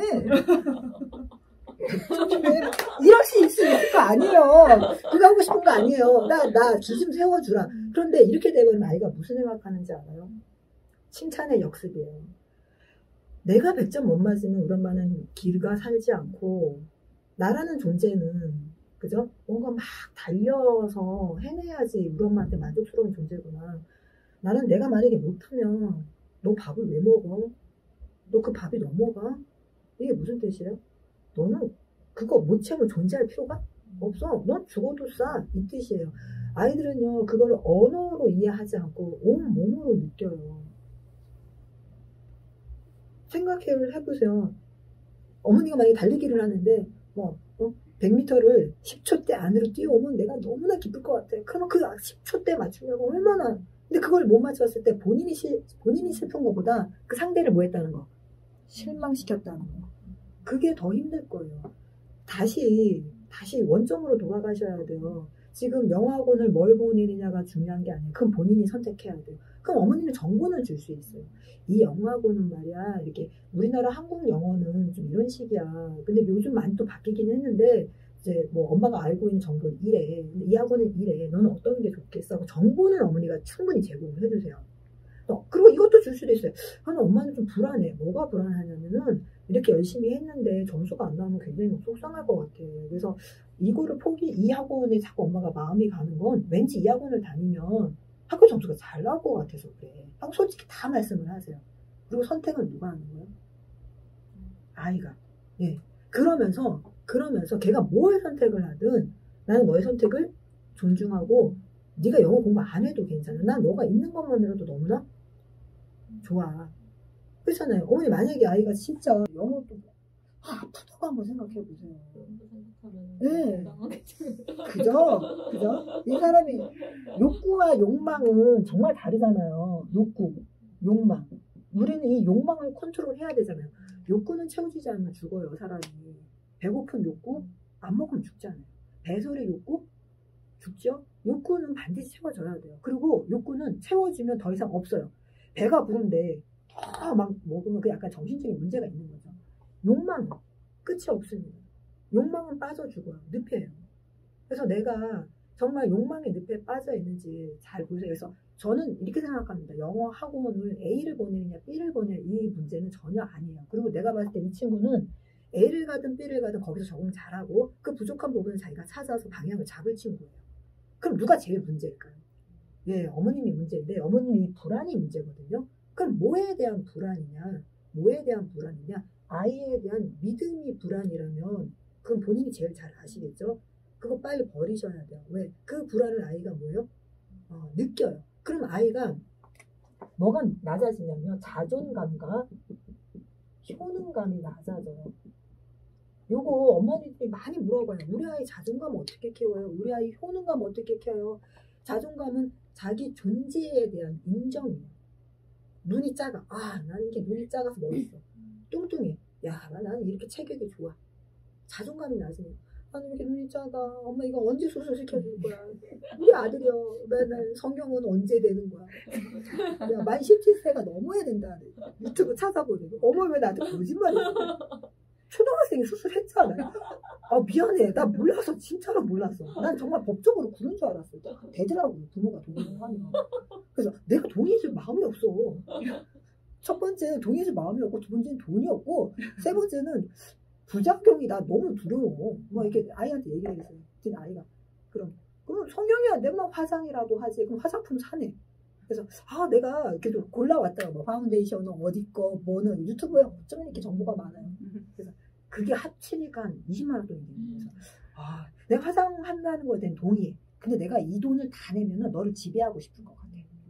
내가 이렇게 사줬는데, 응? 너 내 말 이 정도는 들어야 되지 않아? 너는 어떻게 생각해? 내가 널 이렇게 물질적으로 사주고 널 지배하는 걸 원해? 내가 가만히 그거는 아니죠. 그럼 내가 하나 제안해. 우리 반띵하자. 반띵하면 왠지 너 이렇게 내가 이렇게 사줬으니까 너 내 말 들어야 돼. 이 굉장히 낮아질 것 같아. 근데 조금은 있어. 내가 반은 냈으니까. 그래서 네가 뭔가 말을 안 들으면 여기서 확 올라올 것 같아. 이게 화장품의 반을 내가 내줬는데도 말을 안 들어 막 이럴 것 같아. 그때 아이가 그렇게 하겠대요. 그래갖고 일주일, 그러니까 2주 용돈을 모아서 이제 같이 해서 화장품을 사줬어요. 그래서 지금 열심히 아침에 일어나서 화장하고 있어요. 수술 안 해달라는 말도 얼마나 감사해요. 자존감이에요. 어떻게 생겼냐가 중요한 게 아니라 우리가 아까 분명히 얘기했잖아요. 미래에 어떤 인재가 필요하다고 했어요. 서울대 나왔는데 얘는 1부터 5까지 다 가르쳐줘야 돼. 이런 애 아니잖아요. 역량이 있는 아이잖아요. 역량이 있는 아이의 기본 정서가 뭐예요? 자존감입니다. 키가 크든 작든. 그 자존감이 지금 막 만들어져. 지금 아이 4학년 때 자존감이 바닥이에요. 사춘기 때는 더 바닥이에요. 얘 삽질해요. 자존감이. 나는 이렇게 못생겼어. 아니야, 너 잘생겼어. 엄마니까 그렇지. 시험 문제 틀리고 난 이렇게 공부 못해. 아니야, 다음에 잘할 수 있어. 난 머리가 나빠. 마음이 없어. 막 아이가 이런단 말이에요. 근데 거기다 대놓고 엄마가 넌 이거밖에 안 되니? 막 이래버리면 안 그래도 삽질하고 있는 자존감이 불사기로 파고 들어가요. 엄마가 뭐 해줘야 돼요? 그러니까 엄마가 약간 좀 엄마는 말이 안 통해. 엄마는 엄마라서 그렇게 얘기해. 그러니까 그 말 들으셔야 돼. 엄마가 말이 안 통한다해서 말이 안 통한다는 게 다른 게 아니라 엄마는 무조건 긍정이야. 응? 나는 이런데 엄마는 무조건 잘 될 거래. 괜찮아 잘 될 거야. 엄마는 이 정도로 이래서 말이 안 통한다는 소리를 들으셔야 돼요. 바닥을 받쳐줘야 돼. 안 그러면 지가 파고 들어가니까. 그 다음에 효능감이에요. 효능감은 수천 가지가 있어요. 커피 타는 효능감도 있고 책 읽는 효능감도 있고 영어 푸는 효능감도 있어요. 그러니까 어떠한 일을 나는 그 일에 대해서 얼마나 알고 있고 나는 그 일을 잘 컨트롤할 수 있고 해낼 수 있어. 그게 효능감이에요. 그러니까 저는 요리에는 효능감이 꽝이에요. 그러니까 뭔가 라면을 끓인다면 레시피를 한 5분을 읽고 있어야 돼. 그러면서 이 물을 받을 때부터도 막 이게 500ml. 500은 힘든데 550은 너무 힘든 거예요. 이게 그리고 또 100을 받아서 중간을 또 따라내고 있어요. 이 효능감이 굉장히 떨어져요. 그럼 제가 이렇게 설명하고 부모 교육하고 수업하는 거에 대한 효능감은 어떨까요? 그건 또 하늘을 찌르죠. 역시나. 누가 따라와. 막 이러고 있는 거죠. 전국에 있는 독서시도자 다 모여봐봐. 나 같은 사람 있어? 나 하나. 막 이렇게 되는 거예요. 그래서 효능감이 굉장히 중요해요. 그래서 자존감과 효능감에서 어머님의 불안이 아이 존재 자체에 대한 불안이라면 요거를 지금 깎고 있다고 생각을 하세요. 그래서 내 아이를 믿으셔야 돼요. 넘어져도 믿으셔야 되고 빵점을 맞아와도 믿으셔야 돼요. 정말 성공한 사람들의 특징이 다 뭔지 알아요? 누군가는 뭐 해줬다라는 거예요? 마약 먹고 막 10대 임신해서 출산하고 제가 누구 얘기하는 걸까요? 그 흑인 아나운서 있잖아요. 그 유명하신. 네. 그럼 아버님이 끝까지 믿어주죠. 괜찮아. 넌 굉장히 훌륭한 경험을 한 거야. 너는 나중에 네 주변에 이런 아픔이 있는 사람 너는 누구보다도 잘 이해할 거야. 네.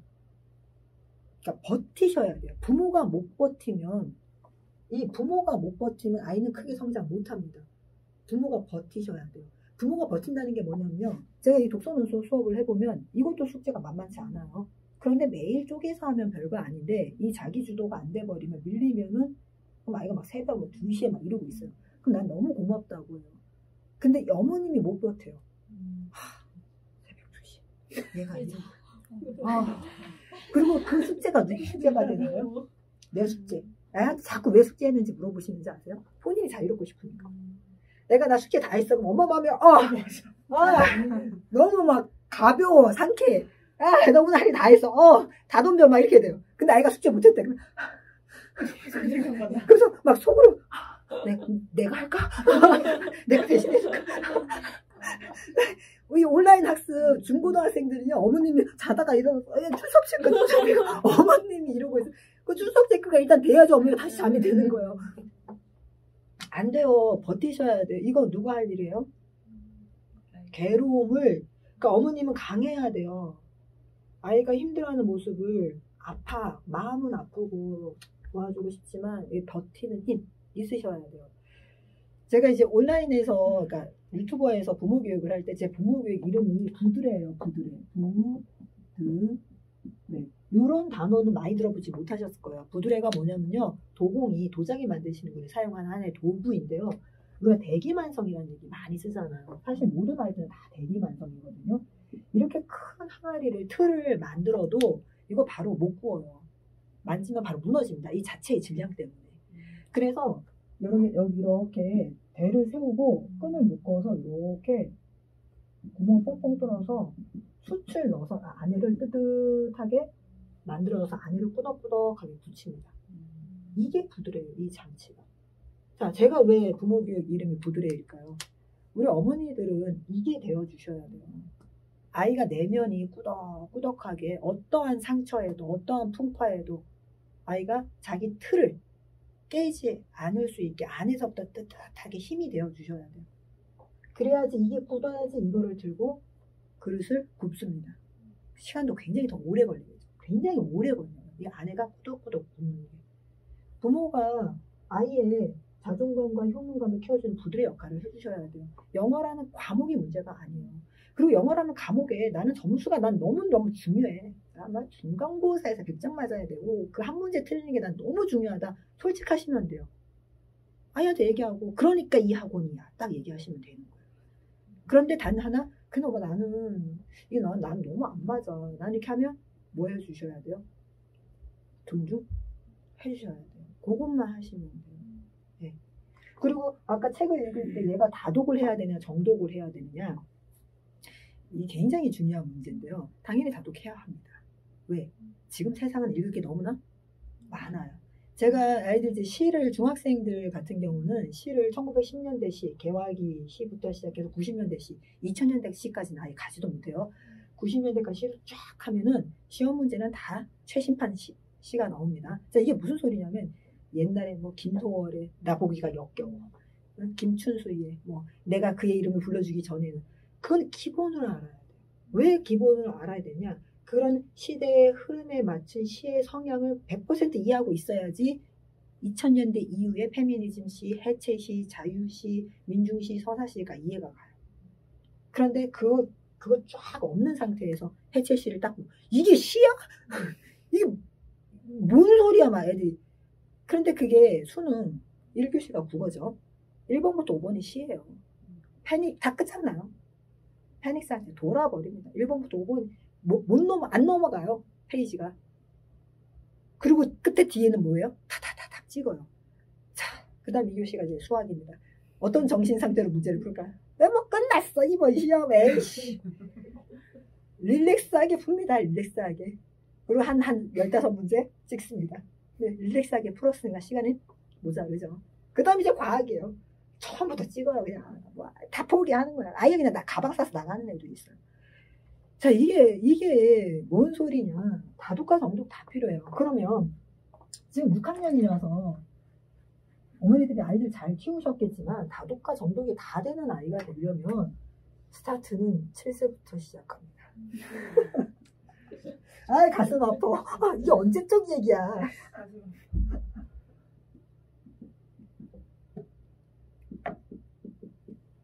15, 그죠? 16, 17, 18. 요거 이론만 제가 간단하게 말씀드릴게요. 수능이라는 건 수학능력 시험이죠. 말은 이렇게 이쁘지만 실제로는 수학능력을 보지 않아요. 얘가 얼마나 오버했냐를 봐요. 오버, 넘어섰느냐. 자, 국어 수능 혹시 매년 시험 보고 나면 신문에 이렇게 수능 문제 나오잖아요. 그죠? 한번 보세요. 충격스럽습니다. 우리 영어는 너무 충격이잖아요. 외국인도 못 푸는 영어 문제. 특히 외국인 우리로 치면 국문과죠. 걔네는 이제 영어. 나 이거 모르겠는데 그런 문제를 우리나라 애들이 풀고 있어요. 외국어니까 가능합니다. 모국어는 수준이 훨씬 더 높아요. 외국어는 아무리 높게 내봤자 우리 다 풉니다. 그래서 영어는 변별력이 없어요. 그런데 모국어는 어떨까요? 모국어는 변별력이 확실하죠. 1등급과 2등급은 하늘과 땅 차이예요. 뭐 한 문제 천만에요. 그 한 문제 풀기 위해서 얘가 가지고 있어야 될 배경 지식, 이해력, 맥락, 독서 능력 10년치입니다. 10년치. 근데 어머니들은 문제 하나 차이로 얘가 2등급이야. 아쉬워. 그거 완전히 잘못 알고 계신 거예요. 그래서 1등급 맞은 애하고 우리 아이를 막 비교하면서 제 정도는 따라잡을 수 있는 뭘 따라잡아요? 10년을 따라잡아야 되는데 이거는 너무 학문에 대한 이해가 없었어요. 영어는 가능해요. 외국어니까. 어머니들이 외국어 문제를 낼 때 모국어처럼 그렇게 깊이 있고 어렵게 내시겠어요? 무슨 말인지 알겠죠? 이 국어가 얼마나 무서운 과목인지를 정확하게 이해를 하셔야 돼요. 수능에서 요구하는 독해력은 25세 이상입니다. 자, 쉽게 얘기해서 논문을 읽어낼 수 있어야 돼요. 25세 이상. 25세, 심하면 28세까지 독해력을 요구해요. 논문도 읽어낼 수 있어야 되고 신문 사설이고 뭐 쫙 읽고 이해해야 돼요. 그럼 신문 사설 하나 이해하면 정치 신문 사설 이해 하나 하려면요. 역사적 배경부터 시작해서 정치 경제법, 근대 정치 철학까지 다 알고 있어야지 그걸 이해합니다. 근대 정치 철학, 루소라든지 사회개혁서 이해 못하는 사람이 이거 읽고 있으면 우리나라 정신 썩었네 이러면 끝이에요.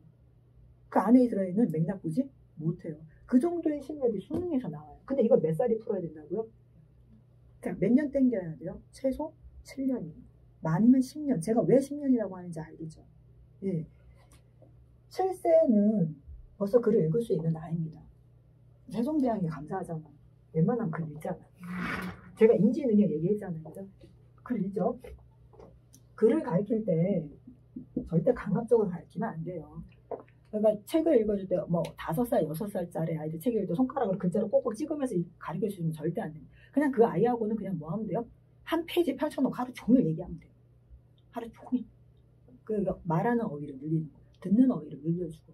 그림에서 이 색깔은 붉고죽죽한 색이야.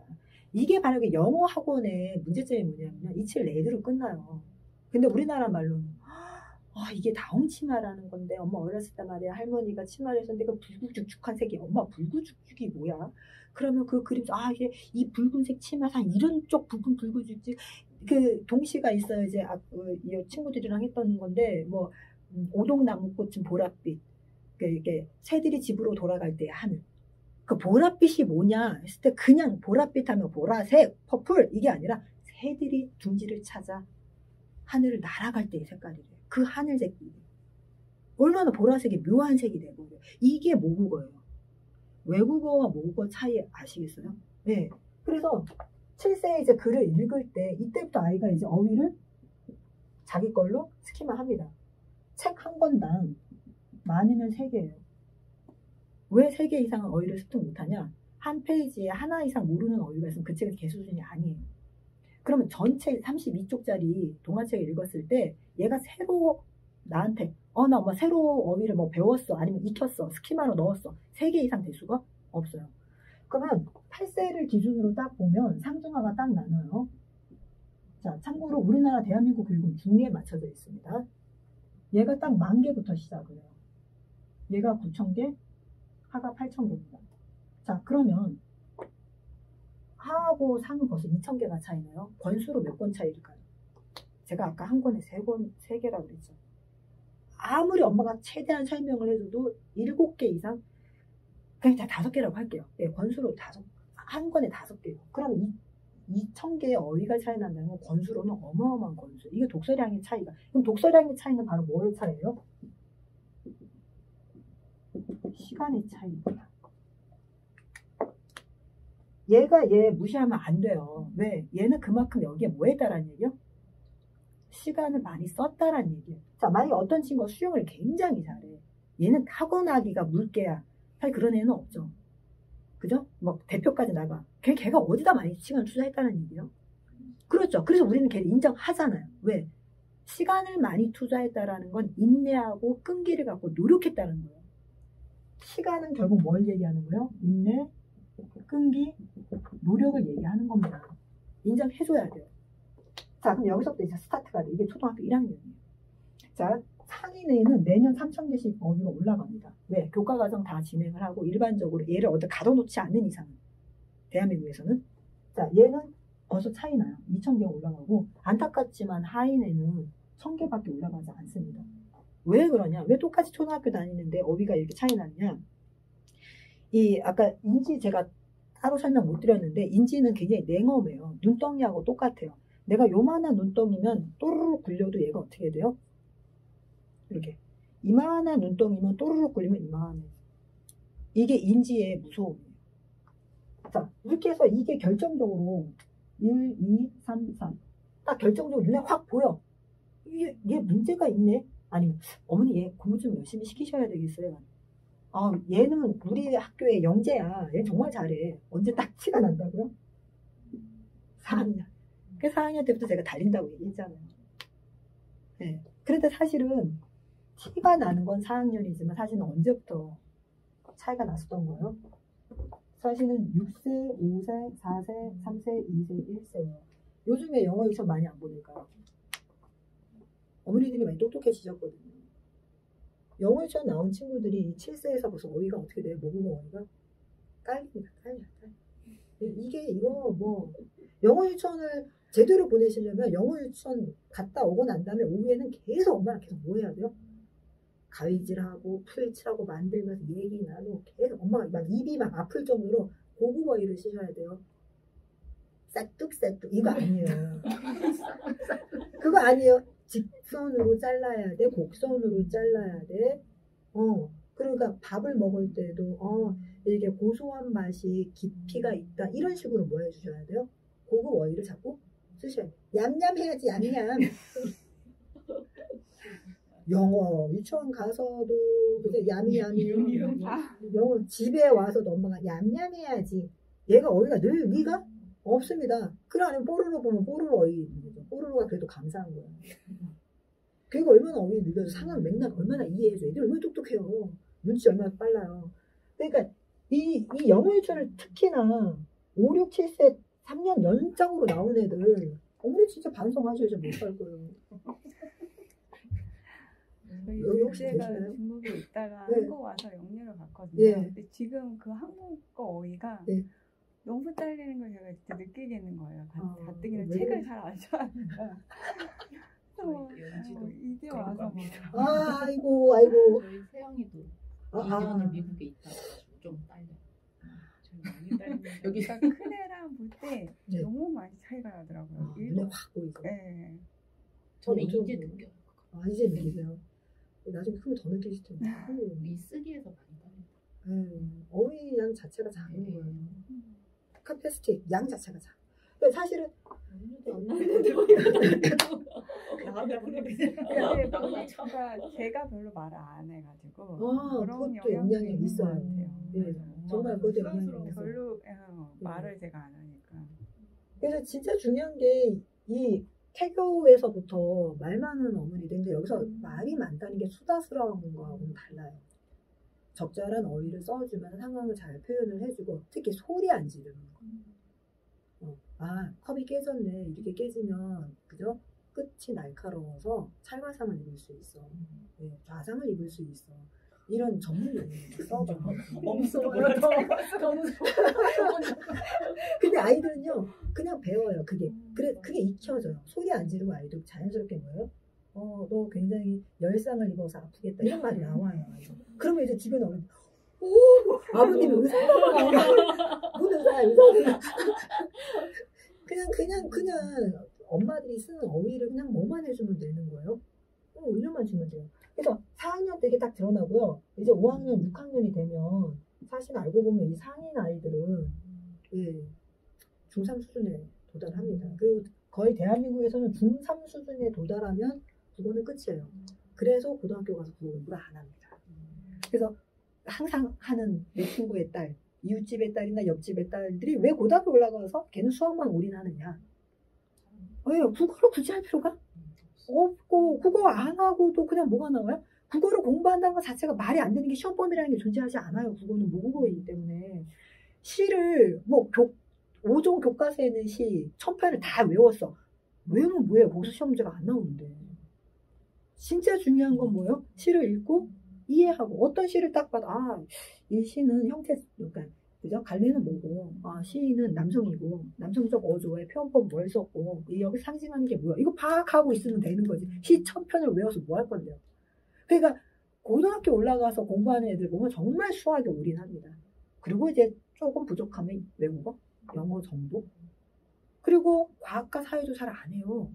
과학은 이제 특정 내가 원하는 파트만 집중 공부하죠. 그렇죠. 왜? 이 어휘가 되기 때문에 사회가 국어 아니에요? 그죠? 도대체 난 사회를 왜 따로 공부해? 우리 책 읽는 거 애들 비문학 읽는 거 보면 다 그게 사회예요. 역사가 사회 아니에요? 게다가 역사 공부 애들 안 해요. 한국사. 한 문제만 틀리면 4등급 되는 그 한국사. 올백이 많다는 그 한국사. 그 한 문제가 사람 죽이는 한 문제입니다. 결정타. 그 한 문제. 그 한 문제 풀려면 아까 제가 얘기했죠. 10년. 네, 못 따라다. 왜 넘사벽이에요. 그게 언제 딱 형성이 되는 거야? 고등학생 때. 그래 아까 제가 선택과 집중이라고 그랬잖아요. 어머니들 불안해하게 하고 저는 전혀 그런 게 아니에요. 제가 뭐 이 팀을 받는다고 해봤자 안 받는다고 해봤자 제가 메이저급 학원도 아니에요. 메이저급 학원이면 이 강연 한번 딱 하고 나면 억 단위가 왔다 갔다 하니까. 그런데 진짜 중요한 건 선택과 집중이에요. 길게 보시고 정말 필요한 게 뭔가를 보시면 지금 수학 문제를 비슷한 수학 문제를 막 수십 번 푸는 거 그게 정말 얘한테 필요할까? 우리가 왜 우리나라에는 노벨 화학상 물리상이 없을까요? 일본은 7명이나 있는데. 그런데 노벨상 타신 분들 인터뷰할 때 영어 하는 사람 한 명도 없습니다. 영어로 물어보면 못 알아들어요. 그런데도 우리나라는 학문 좀 한다 그러면 다 뭐 해야 된다 생각해요? 영어. 논문도 다 영어. 그거 다 번역해서 다 쓰면 돼요. 그죠? 근데 일본에서는 왜 그러면 그렇게까지 노벨 물리상 화학상이 나올 수 있느냐? 모국어에만 집중하기 때문에 우리가 어떤 관통할 수 있는 생각, 통찰할 수 있는 생각, 외국어는 어떻게 하나도 안 돼요. 그리고 외국어는 모국어의 딱 60%. 아무리 노력해도요, 60% 이상은 안 됩니다. 왜? 결국은 얘가 영어로 읽지만 이해는 뭘로 이해하고 있어요? 모국어로 이해하고 있어요. 네, 쓰는 것도 마찬가지고. 그래서 다독과 정독 다 중요해요. 얘 정도 나이 되면 이제 6학년 정도 나이가 되면 다독해야 돼요. 왜? 학습량이 그만큼 뭐하다는 거야? 많다라는 거야. 국어 사회 시간에 우리가 정치에 대해서 배웠다. 그럼 얘가 읽어야 될 책이 상당히 이제 많아집니다. 그래서 일단은 한국에 있어서 한국사에 있어서 정치 파트만 따로 공부도 좀 해야 되고 또 우리의 근현대사의 정치는 서양에서 들어왔기 때문에 서양의 시민혁명부터 시작해서 읽어야 될 책이 많아요. 쉽게 얘기해서 세계사를 읽어야 된다는 뜻이에요. 네, 그리고 당연히 정독해야죠. 왜? 읽고 난 다음에 남는 게 없으면 스키마 확장이 안 되는데 멘탈 그죠? 네, 확장이 안 되는데 아무 소용이 없죠. 많이 읽을 때 정확하게 읽고 확실하게 읽어야 돼요. 그거를 확인하는 길이 아까 산출물인 거죠. 산출물이 뭐예요? 글을 쓰게 한다거나 토론을 한다거나 그리고 아까 얘기했지만 책에도 반드시 뭐가 표시되어 있어야 돼요? 핵심 딱 줄거져 거기 요약이 딱 돼야 돼요. 선생님 수업 방식에 그런 게 네, 제 수업 방식이 그런 식이에요. 저는 어떤 책을 읽든 반드시 뭐 해야 돼요? 밑줄을 긋고 정리를 하고 요약을 하게 합니다. 이 요약 훈련이 이게 우리가 지식을 이해하고 적용을 해서 분석을 하고 종합을 해야 돼요. 그리고 창출하겠죠. 그러니까 이 창출까지 나오기 위해서는 분석까지 나와줘야 되거든요. 지식 이해 적용 분석 이게 독서예요. 얘가 이 과정을 해갖고 와야 돼요. 그리고 분석해서 종합해오는 게 요약이에요. 우리 애가 요약을 못한다. 지식도 찾지도 못하고 이해도 못했다는 뜻이에요. 그럼 책을 왜 읽어요? 시간 낭비 왜 하고 있어요? 차라리 그 시간에 뭐 보여주는 게 나아요? 세계사 다큐멘터리. 그죠? 세계사 다큐멘터리가 왜 나쁜 이유, 안 보는 것보단 난데 한 줄짜리 로마는 이래서 멸망했다를 알려주기 위해서 1시간을 봐야 돼요. 근데 책에서는 그게 한 줄이면 끝나거든요. 그러니까 독서가 시간 대비 지식의 양을 따라갈 수는 없어요. 아직까지는. 애들 뭐 머리에 코도 꽂아가고 지식을 확 넣어버리는 그런 공상과학의 단계가 되기 전까지 유튜브만 봐도 애들만 봐도 돼요. 시간 대비 뭐 하다라는 거예요. 1시간을 봐서 네가 안 게 뭐야? 얘가 5가지를 집어내요. 그 5가지 책으로는 뭐예요? 한 페이지면 끝나는 지식의 내용을 영상으로 이렇게 보여주는 거예요. 그러니까 내가 안 보는 것보다 낫다는 거예요. 그렇지만 시간 대비 효율성은 확 떨어져요. 그리고 사람의 뇌는 과한 영상이 어떻게 돼요? 다 끊어냅니다. 끊어낸다는 게 뭐예요? 기억하고 그러니까 보이고 싶은 걸 보는 게 아니라 자기가 기억하고 싶은 포커스만 봐요. 그래서 뭐가 기억나? 그 사람들 옷이 야했어. 로마 사람들 야하게 입었대. 뭐 이런 거. 그런 것밖에 기억을 못해요. 그래서 이게 이 디지털 수업이 활성화되면서 많은 학자들이 그게 고민이에요. 영상 과부하. 이거 어떻게 해결할 것이냐. 그렇다고 과부하가 안 되면 애들이 흥미가 떨어져. 결국은 계속 이 학문, 지적 능력의 발달은 아무리 기술이 발달해도요. 원초적으로 온고지신이에요. 기초가 기본적으로 수천 년 동안 인간이 해왔던 행위를 반복할 수밖에 없어요. 아무리 기술이 발달한다고 해도. 네. 그래서 이렇게 진행을 하기 때문에 저는 독서 수업을 할 때 지금 우기가 샘플이 있어서 말하기 쉬운데 시는 반드시 들어가요. 그래서 시를 반드시 하루에 2번씩 낭독해서 암송해오게 합니다. 그래서 쉽게 얘기해서 인지에 있어서 스마트 기법을 자연스럽게 터득하도록 하고요. 2번째는 이제 고사성어를 할 수밖에 없어요. 애들이 너무나 어휘가 우리가 한자어가 80%이기 때문에 고사성어를 하고 그 다음에 이제 지금 3학년 친구들이 왕조사를 외우기 시작해요. 그러니까 왕조사라는 게 조선, 고구려, 백제, 신라, 고려까지 각 나라별 왕을 외워요. 전체를 외우고 아주 핵심적인 왕들 연도까지 외워요. 이게 머릿속에 들어가 있어야 돼. 그래서 앞에 자동차 번호판을 딱 보도 엄마 저거 조선 태종이네 딱 나와야 돼. 이게 나와야 되는 이유가 뭐냐? 이거 아니면 세계사, 과학사, 정치사를 못해요.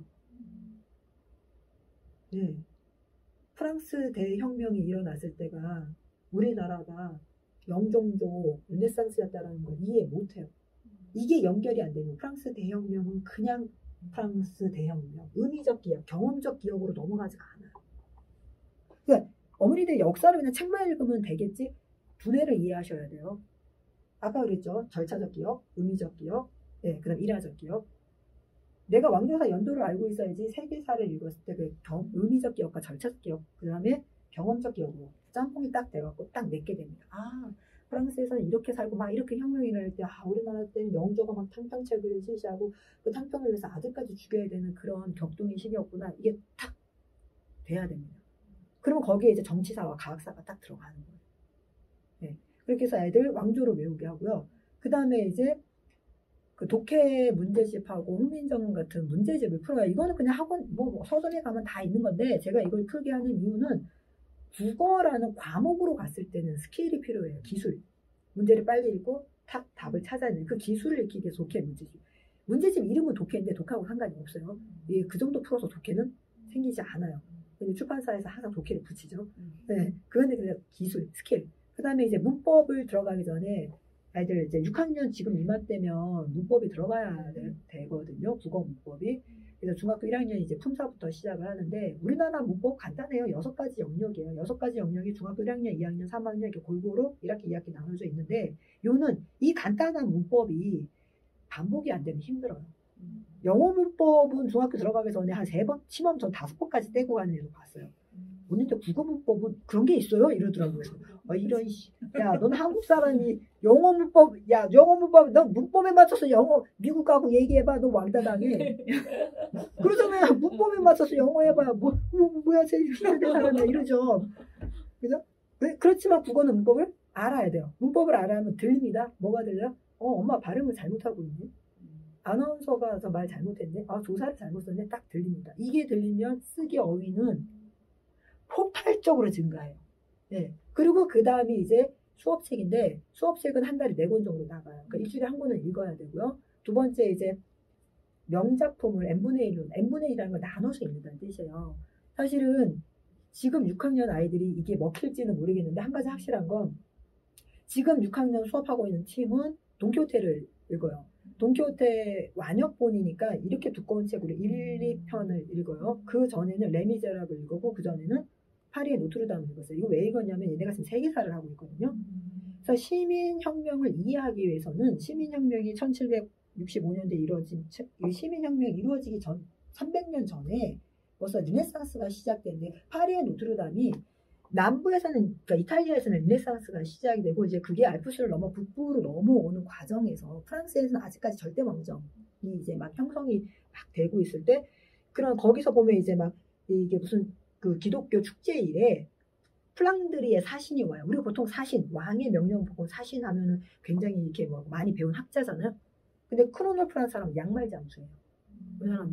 그러니까 이제 거기서 이제 왜 이 궁정 입구에서 탁탁 누구 왔습니다 하고 소개해주는 사람이 이걸 보고 너무 놀래는 양말 장수 막 이렇게 되는 거예요. 그러니까 프랑스에는 아직까지도 뭐야 권위적이고 막 이런 게 있으니까 이 사람이 발표를 못하니까 이 사람이 나 양말 장수야 뭐 잘못됐어? 내 양말 장수 크놀로프야 그러니까 프랑스 시민들이 너무 놀라는 거예요. 양말 장수가 추기경이랑 같은 동급? 왕이랑 같은 동급이야? 벌써 프랑스 사람들은 생각이 바뀐 거고 프랑스 사람들 아직 생각이 덜 바뀐 거예요. 그런데 왕이 그걸 이제 억압을 하는 과정상에서 절대 왕정이 14세, 15세 이어지다 16세 때 이렇게 빵 터지는 게 프랑스 대혁명이에요. 자, 이게 무슨 말이냐면 프랑스 대혁명 하나를 아이들한테 가르쳐 주려고 해도 문학작품을 적절하게 뭐 해줘야 돼요? 넣어줘서 왜 그러니까 프랑스 혁명에 대해 설명해. 왜 너 생각해봐. 파리의 노트르담이 프랑스 혁명 일어나기 300년 전이잖아. 그때 막 이렇게 있고 이렇게 했을 때 그때 왕이 사람들은 막 그렇게 변했는데 왕은 계속해서 뭐예요? 억압을 하잖아. 결국 터진 게 프랑스 대혁명. 애들이 하고 뭐 여기서 아가 뭐겠어요. 프랑스 대혁명 이 단어를 얘기하는 게 아니잖아요. 그 단어가 가지고 있는 힘, 파워, 맥락 이게 독서예요. 아이들 독서는 이렇게 하셔야 돼요. 그래서 아이가 했을 때 라고 했을 때 그 기쁜 마음, 머리가 확 열리는 것 같고 속이 시원한 그 마음이 공부의 즐거움이 공부의 목적이에요. 공부 왜 한다고? 이것 때문에, 이 속 시원한 것 때문에 뭔가를 깨달았을 때 머리가 확 열리고 입에서 자연스럽게 뭐가 나와요? 우리 그러면 같이 수업하는 애들은 너무 기분 좋지 않냐고 막 이럴 때 너무 기분 좋지 않냐고 막 이렇게 얘기해요. 막 이론적으로 공부는 막 목적이 있고 수단이 아니고 막 그 백날 천날 얘기하면 뭐합니까? 그거 한번 딱 느끼게 해주는 게 최고죠. 그렇게 해서 수업 도서, n분의 1 도서 이렇게 책이 나가요. 그래서 학년이 올라갈수록 책은 줄어들어요. 왜 줄어드느냐? 절대 시간이 부족하시고 절대 마음이 부족하세요. 이게 관심사가 막 늘어나다 보니까 호기심. 그래서 저는 호기심도 나쁘지 않다고 생각해요. 공부하는 방법 중에 하나고 자기 지식을 쌓아가는 다양한 방법 중에 하나로 생각하니까 절대적으로 앉아서 책만 읽고 생각하니 그거는 아니거든요. 그렇게 해서 학년이 올라갈수록 읽는 권수는 줄어들지만 내용이라든지 깊이는 상당히 올라갑니다. 그렇게 해서 지금 6학년 애들은 세계사를 해요. 그래서 세계사가 딱 끝나면 이제 세계사가 지금 거의 어디까지 왔냐면요. 1, 2차 세계대전 직전까지 산업혁명까지 왔거든요. 그러니까 산업혁명도 프랑스 대혁명을 이해 못하면 산업혁명에 넘어가기 힘들고 또 그거 딱 끝나고 나면 바로 이제 영미문학으로 넘어가요. 그리고 문법이 들어가요. 쉽게 얘기해서 중학과정으로 들어가요. 그래서 늦어도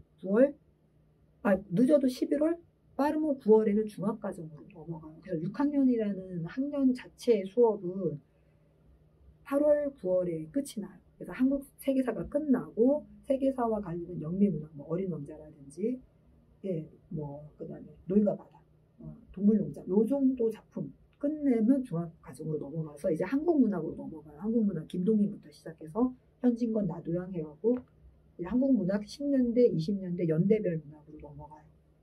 저희는 좀 늦게 시작했잖아요. 그렇죠. 굉장히 저희는 그럼 어떻게?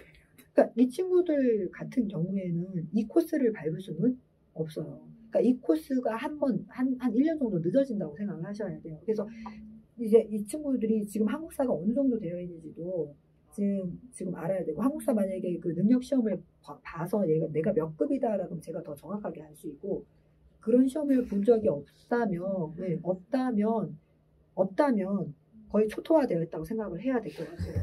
왜냐면 학교에서 배우고 본인이 책을 읽었다고 해도 아까 얘기했다시피 연결고리가 없이 그냥 띄엄띄엄 배워서 아, 나 저거 알아. 배경이 뭐야? 원인이 뭐야? 영향력이 뭐야? 지금 우리의 삶에 어떻게 영향을 미치고 있지? 애들이 그냥 그 단어 아는 정도. 나 흥선 내용은 알아. 그래서 아이들한테 이것부터 얘기해야 돼요. 메타인지. 너 모니터링이 안 되네. 모니터링이 뭐예요?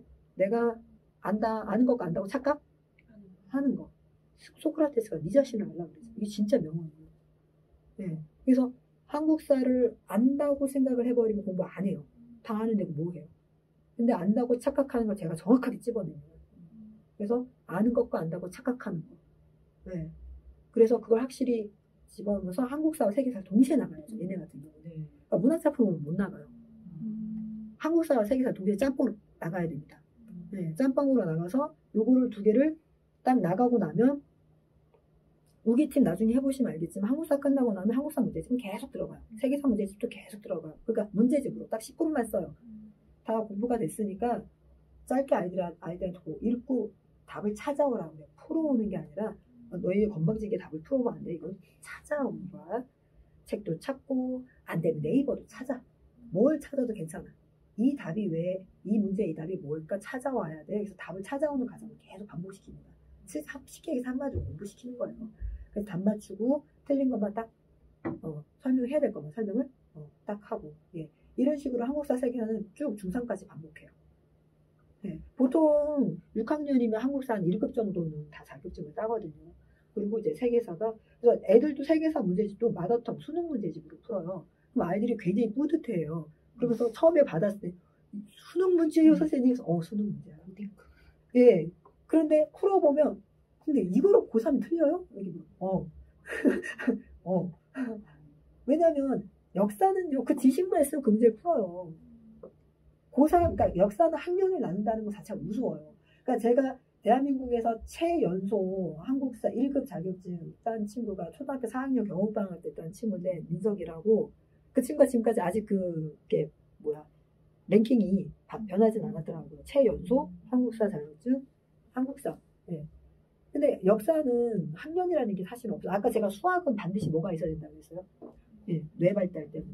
하지만 역사는 그냥 뭐예요? 읽는 거예요. 읽고 이해하고 맥락적으로 파악하는 거라서 고리를 짝짝 연결만 시켜주면 굉장히 쉽게 받아들이고 한 번 이제 이 인지의 바퀴가 굴러가기 시작하면 계속해서 바퀴가 커져요. 계속. 우리는 그 한 번의 스타트를 언제 빨리 시켜주느냐가 중요해요. 그럼 거기에 세계사도 딱 입혀지는 거예요. 그래서 역사가 돼버리죠. 그래서 아이들이 중고등학생인데 역사를 포기하는 이유가 이렇게 얘기하면 한국사만 하라고 그러면 좀 하겠는데 네, 역사가 돼버리니까 도저히 못하겠다 그래요. 왜냐하면 역사 속에는 정치, 경제, 문화 다 들어가 있으니까요. 네. 그래서 얘네가 만약에 하게 되면 한국사, 세계사를 동시에 그것만 진행을 길면 6개월, 짧아도 얼마나 얘네가 따라와 주느냐. 그러니까 여기서 따라와 준다는 시간의 문제예요. 수학 숙제가 많아서 책을 못 읽었는데. 수학 빼야겠네. 그러면 저희 한번 그 아이들 테스트도 한번. 그럼요. 만약에 어머니들이 이 선생 괜찮다. 내가 잡아서 한번 얘랑 인연을 한번 만들어 보고 싶다고 하시면 아이들에게 시간 따로 내서 테스트도 해보고. 근데 사실은 이 팀이 시작되고 안 되고는 어머니하고 상관이 없어요. 아이들이에요, 아이들이. 표정 쫙 굳어가고 앉아가고. 말도 안 했어요. 아직 뭐 하시자고요? 아유, 어머니 나가시면 그래요? 달라집니다. 그래요? 딱 그렇게 해서 결정은 니네가 해. 나는 이런 사람이야. 나를 보석을 볼 수 있는 사람은 그게 보석인 거고 안 보이는 사람한테는 쓰레기야. 결정은 니네가 하는 거야. 딱 이렇게 해서 제가 저를 소개하고 얘기해서 아이들이 내가 검사선생님이랑 한번 이 독서의 세계를 한번 깊이 있게 빠져봐야 되겠다라는 생각을 하면 팀이 형성이 되는 거고. 그게 우리가 책을 많이 보니까 연지가 자꾸 뭔데 이렇게 막 그런 거예요. 자꾸 관심을 보이더라고요. 그래서 넌 안 읽으니까 됐어. 너무 안 읽어서 제가 좀 넌 안 읽으니까 됐어. 막 그래서 했거든요. 근데 관심을 보이더니 이제 제가 오늘 선생님 만나러 간다니까 좀 싸한데 느낌이 난가 생각이 들어요. 느낌이 싸하더라고요. 이번엔 내 차례 내 차례가.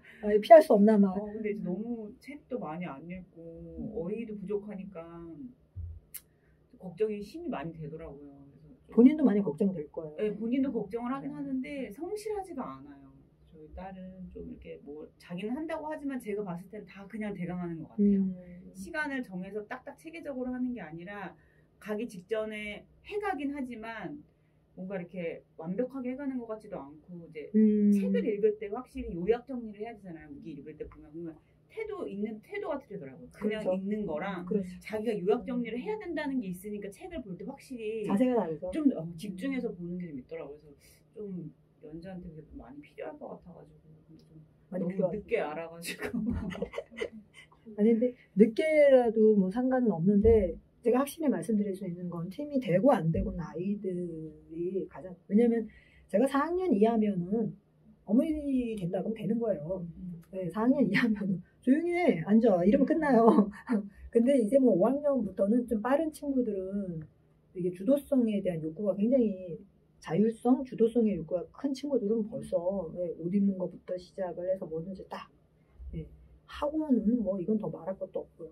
그래서 이거는 친구들이랑 의논을 해서 어머니들이 만약에 정말 하시고 싶으시면 친구들 이렇게 시간 잡아서 테스트 보고 제가 이 독서노트 수업을 난 어떻게 진행을 하고 뭐 하는지에 대한 설명을 해서 선택을 아이들이 할 수 있게 그래서 선택을 하면 저랑 시간 맞추고 해서 몇 개월 안 돼서 중학교 과정으로 들어간다는 건 알고 시작을 하셔야 돼요. 네. 제가 정보를 미리 드려야지 선택을 하실 때 결정을 하시는 거예요. 9월 달부터. 그러니까 지금 얘네가 하는 걸 봤을 때 9월은 좀 힘들 것 같고요. 11월. 그러니까 제가 아무리 늦어도 11월부터 중학과정으로 들어가야 되는 게 3월에 얘들 중학교 입학하기 전에 한국적 문법을 반드시 한 번은 떼어야 되거든요. 그러면 11월이 넘어버리면은 이건 정말 허덕여요. 네. 알겠습니다. 그러면 예. 저희가 바로 시작해야 되는 거네. 날짜를 시작할 수 있으면 바로 아이들 테스트도 가능하면 바로 하는 게 제일 유리하죠. 네. 저 질문이 있는데 네. 그럼 세계사하고 한국사를 이렇게 넘어가면 과학 쪽도 한번 과학 쪽도 다루나요? 과학과죠. 과학책을 읽기는 근데 이게요 그렇게 쉬운 문제가 아니에요. 단순히 책을 읽는다고 되는 문제가 아니어서 과학은 역사 전에 하는 거예요. 예, 근데 일단은 과학책도 분명히 말씀을 하셨으니까 어머니가 생각하는 그런 과학책은 아닐 거예요. 그러니까 이론적인 걸 얘기하시는 거예요. 뭐 지구과학, 생명과학 이론서를 얘기하세요? 아니고 과학사? 네, 그냥 과학에 관련한 그런 총체적인. 예, 역사에서도 과학사가 나오기는 하는데, 그러니까 왜냐면 제가 역사하기 전에 왜 과학을 하냐면요, 역사에 과학이 나오기 때문에. 예를 들면 왜 시민혁명이 생겼냐, 하늘보다 생긴 거거든요. 하늘을 본다는 게 천문학이에요. 그럼 하늘을 왜 봤느냐? 신의 의지를 알려면 하늘을 봐야 돼요. 그러다 보니까 합리적인 생각이 트고 계몽주의가 생기고, 그러니까 쉽게 얘기해서 과학을 먼저 해야 돼요. 그래서 과학이 세상을 보는 눈이고 이 세상을 보는 눈을 그대로 역사에다 집어넣어야 되거든요. 그래서 한국사 하기 전에 과학을 먼저 해요. 그래서 저희 같은 경우에는 너무 소설류만 읽어요. 네. 뭐 제이네어나 빨간머리. 그래서 너무 과학 쪽이나 이런 거는 애가 관심이 없더라고요. 근데 제가 권하면 또 안 읽고 그러니까 이렇게 학습을 통해서 하면 그나마 읽을까 싶어서 좀 깊이 있게 못 들어가더라도 이런 책에서도 너희가 흥미를 느낄 수 있어. 이런 거를 좀. 그럼 이런 방법은 있어요. 수업책을 한국사와 세계사를 엮어서 나가고 n분의 1 책을 과학책으로 다음 주까지는 무슨 과학책의 1번, 2번, 3번 챕터까지 읽고 오고 딱 정리를 해갖고 오고 그거에 대해서 글쓰기 하고 이거는 가능해요. 그래서 수업을 제가 막 따로 설명을 못 하더라도 n분의 1 책을 읽고 오는 거죠. 뭐 미친 과학자들이라든지 과학을 보는 눈이라든지 그렇게 해서 과학적 지식도 쌓을 수 있고 아니면 과학사를 아예 한다든지 예를 들면 초등 4학년이 되면 과학사라고 굉장히 두꺼운 책이 있어요. 그러면 과학의 분야별로 과거부터 현재까지 그 과학사에 큰 영향을 미친 사람들이 쭉 이렇게 많아야 2페이지 정도 이렇게 책 자체가 이렇게 커요. 두께도 이렇게 두껍고 그 책을 초등학교 4학년은 다 숙제로 내줘요. 뭘 숙제를 내주냐면요. 한 분야를 나는 생명, 얘는 지구과학, 물리, 그죠? 양자역학. 그러면 거기 양자역학의 고대 사람들은 물질을 어떻게 나누다 생각하고 거기서부터 한 사람 하나씩 나오거든요. 그거를 한 사람 읽고 한 사람 정리해갖고 노트에다가. 노트에다 정리해보면 애들이 4학년이니까 저는 양자역학이 뭔지도 모르겠어요. 괜찮아. 그냥 양자역학이 있다고 들어만 놓는데. 이런 식으로 해서 읽히는 책이 있어요. 그런 식으로도 할 수 있어요. 그러니까 제가 그러면 수업을 하게 되면 기본 일단 수업 도서는 한국사, 세계사를 엮어서 나가는 방향으로 가고요. 그 다음에 이제 과학을 n분의 1 책으로 해서 부담스럽지 않게 아이들하고 의논을 해서 이렇게 단 몇 권을 나가더라도 과학책으로 n분의 1을 할게요. 문학책 말고. 예, 그러면 괜찮을 것 같아요. 시간은 1시간 반이죠. 예, 90분 수업이고요. 좀 한 5분, 10분 좀 추가되기도 하기는 하는데 저도 그 다음 팀 수업이고 아이들도 막 바쁘기 때문에 그래서 90분 안에 정말 올인합니다. 올인. 그러니까 학원으로 치면 한 2시간 반? 3시간짜리 수업이라고 생각하시면 돼요. 학원 수업으로 생각하시면. 90분 동안 단 1도 쉬는 시간 없고 바로 시작해서 끝까지 쫙 갑니다. 그래서 90분 끝났다고 하면 아이들이 시간이 벌써 이렇게 됐냐고. 네. 지금 코로나 때는 오전 수업도 가능한 건가요? 아니면? 아, 코로나 때요? 지금. 오후에 이렇게 학원이 다 다르니까. 그렇죠. 그 시간 맞추기. 아니면 오전 중에 되면 아무래도 빨리 시간을 잡을 수도 있고. 오후에는 다 애들이 학원도 다 각자니까. 어차피 계약해서 하려면 그냥 아예 픽스를 하고 픽스를 하는 게 낫잖아요. 주말에도 하세요? 전 그러니까 토요일, 일요일이 제일 바쁜데요. 토요일 날은 오후 5시 반부터 그 한 팀 시간 있고요. 그 다음에 일요일은 1시부터 7시 사이에 팀 받을 수 있어요. 1시부터 7시 사이에? 예, 제가 이제 8시 팀이 있고 10시 팀이 있으니까 그 사이에. 일단은 한번 날짜 맞춰서 테스트를 테스트를 보고 그다음에 네. 테스트 보고 아이들이랑 얘기하고 이렇게 빨리 날짜를 정해서 하는 걸로 할게요. 예, 감사합니다. 감사합니다.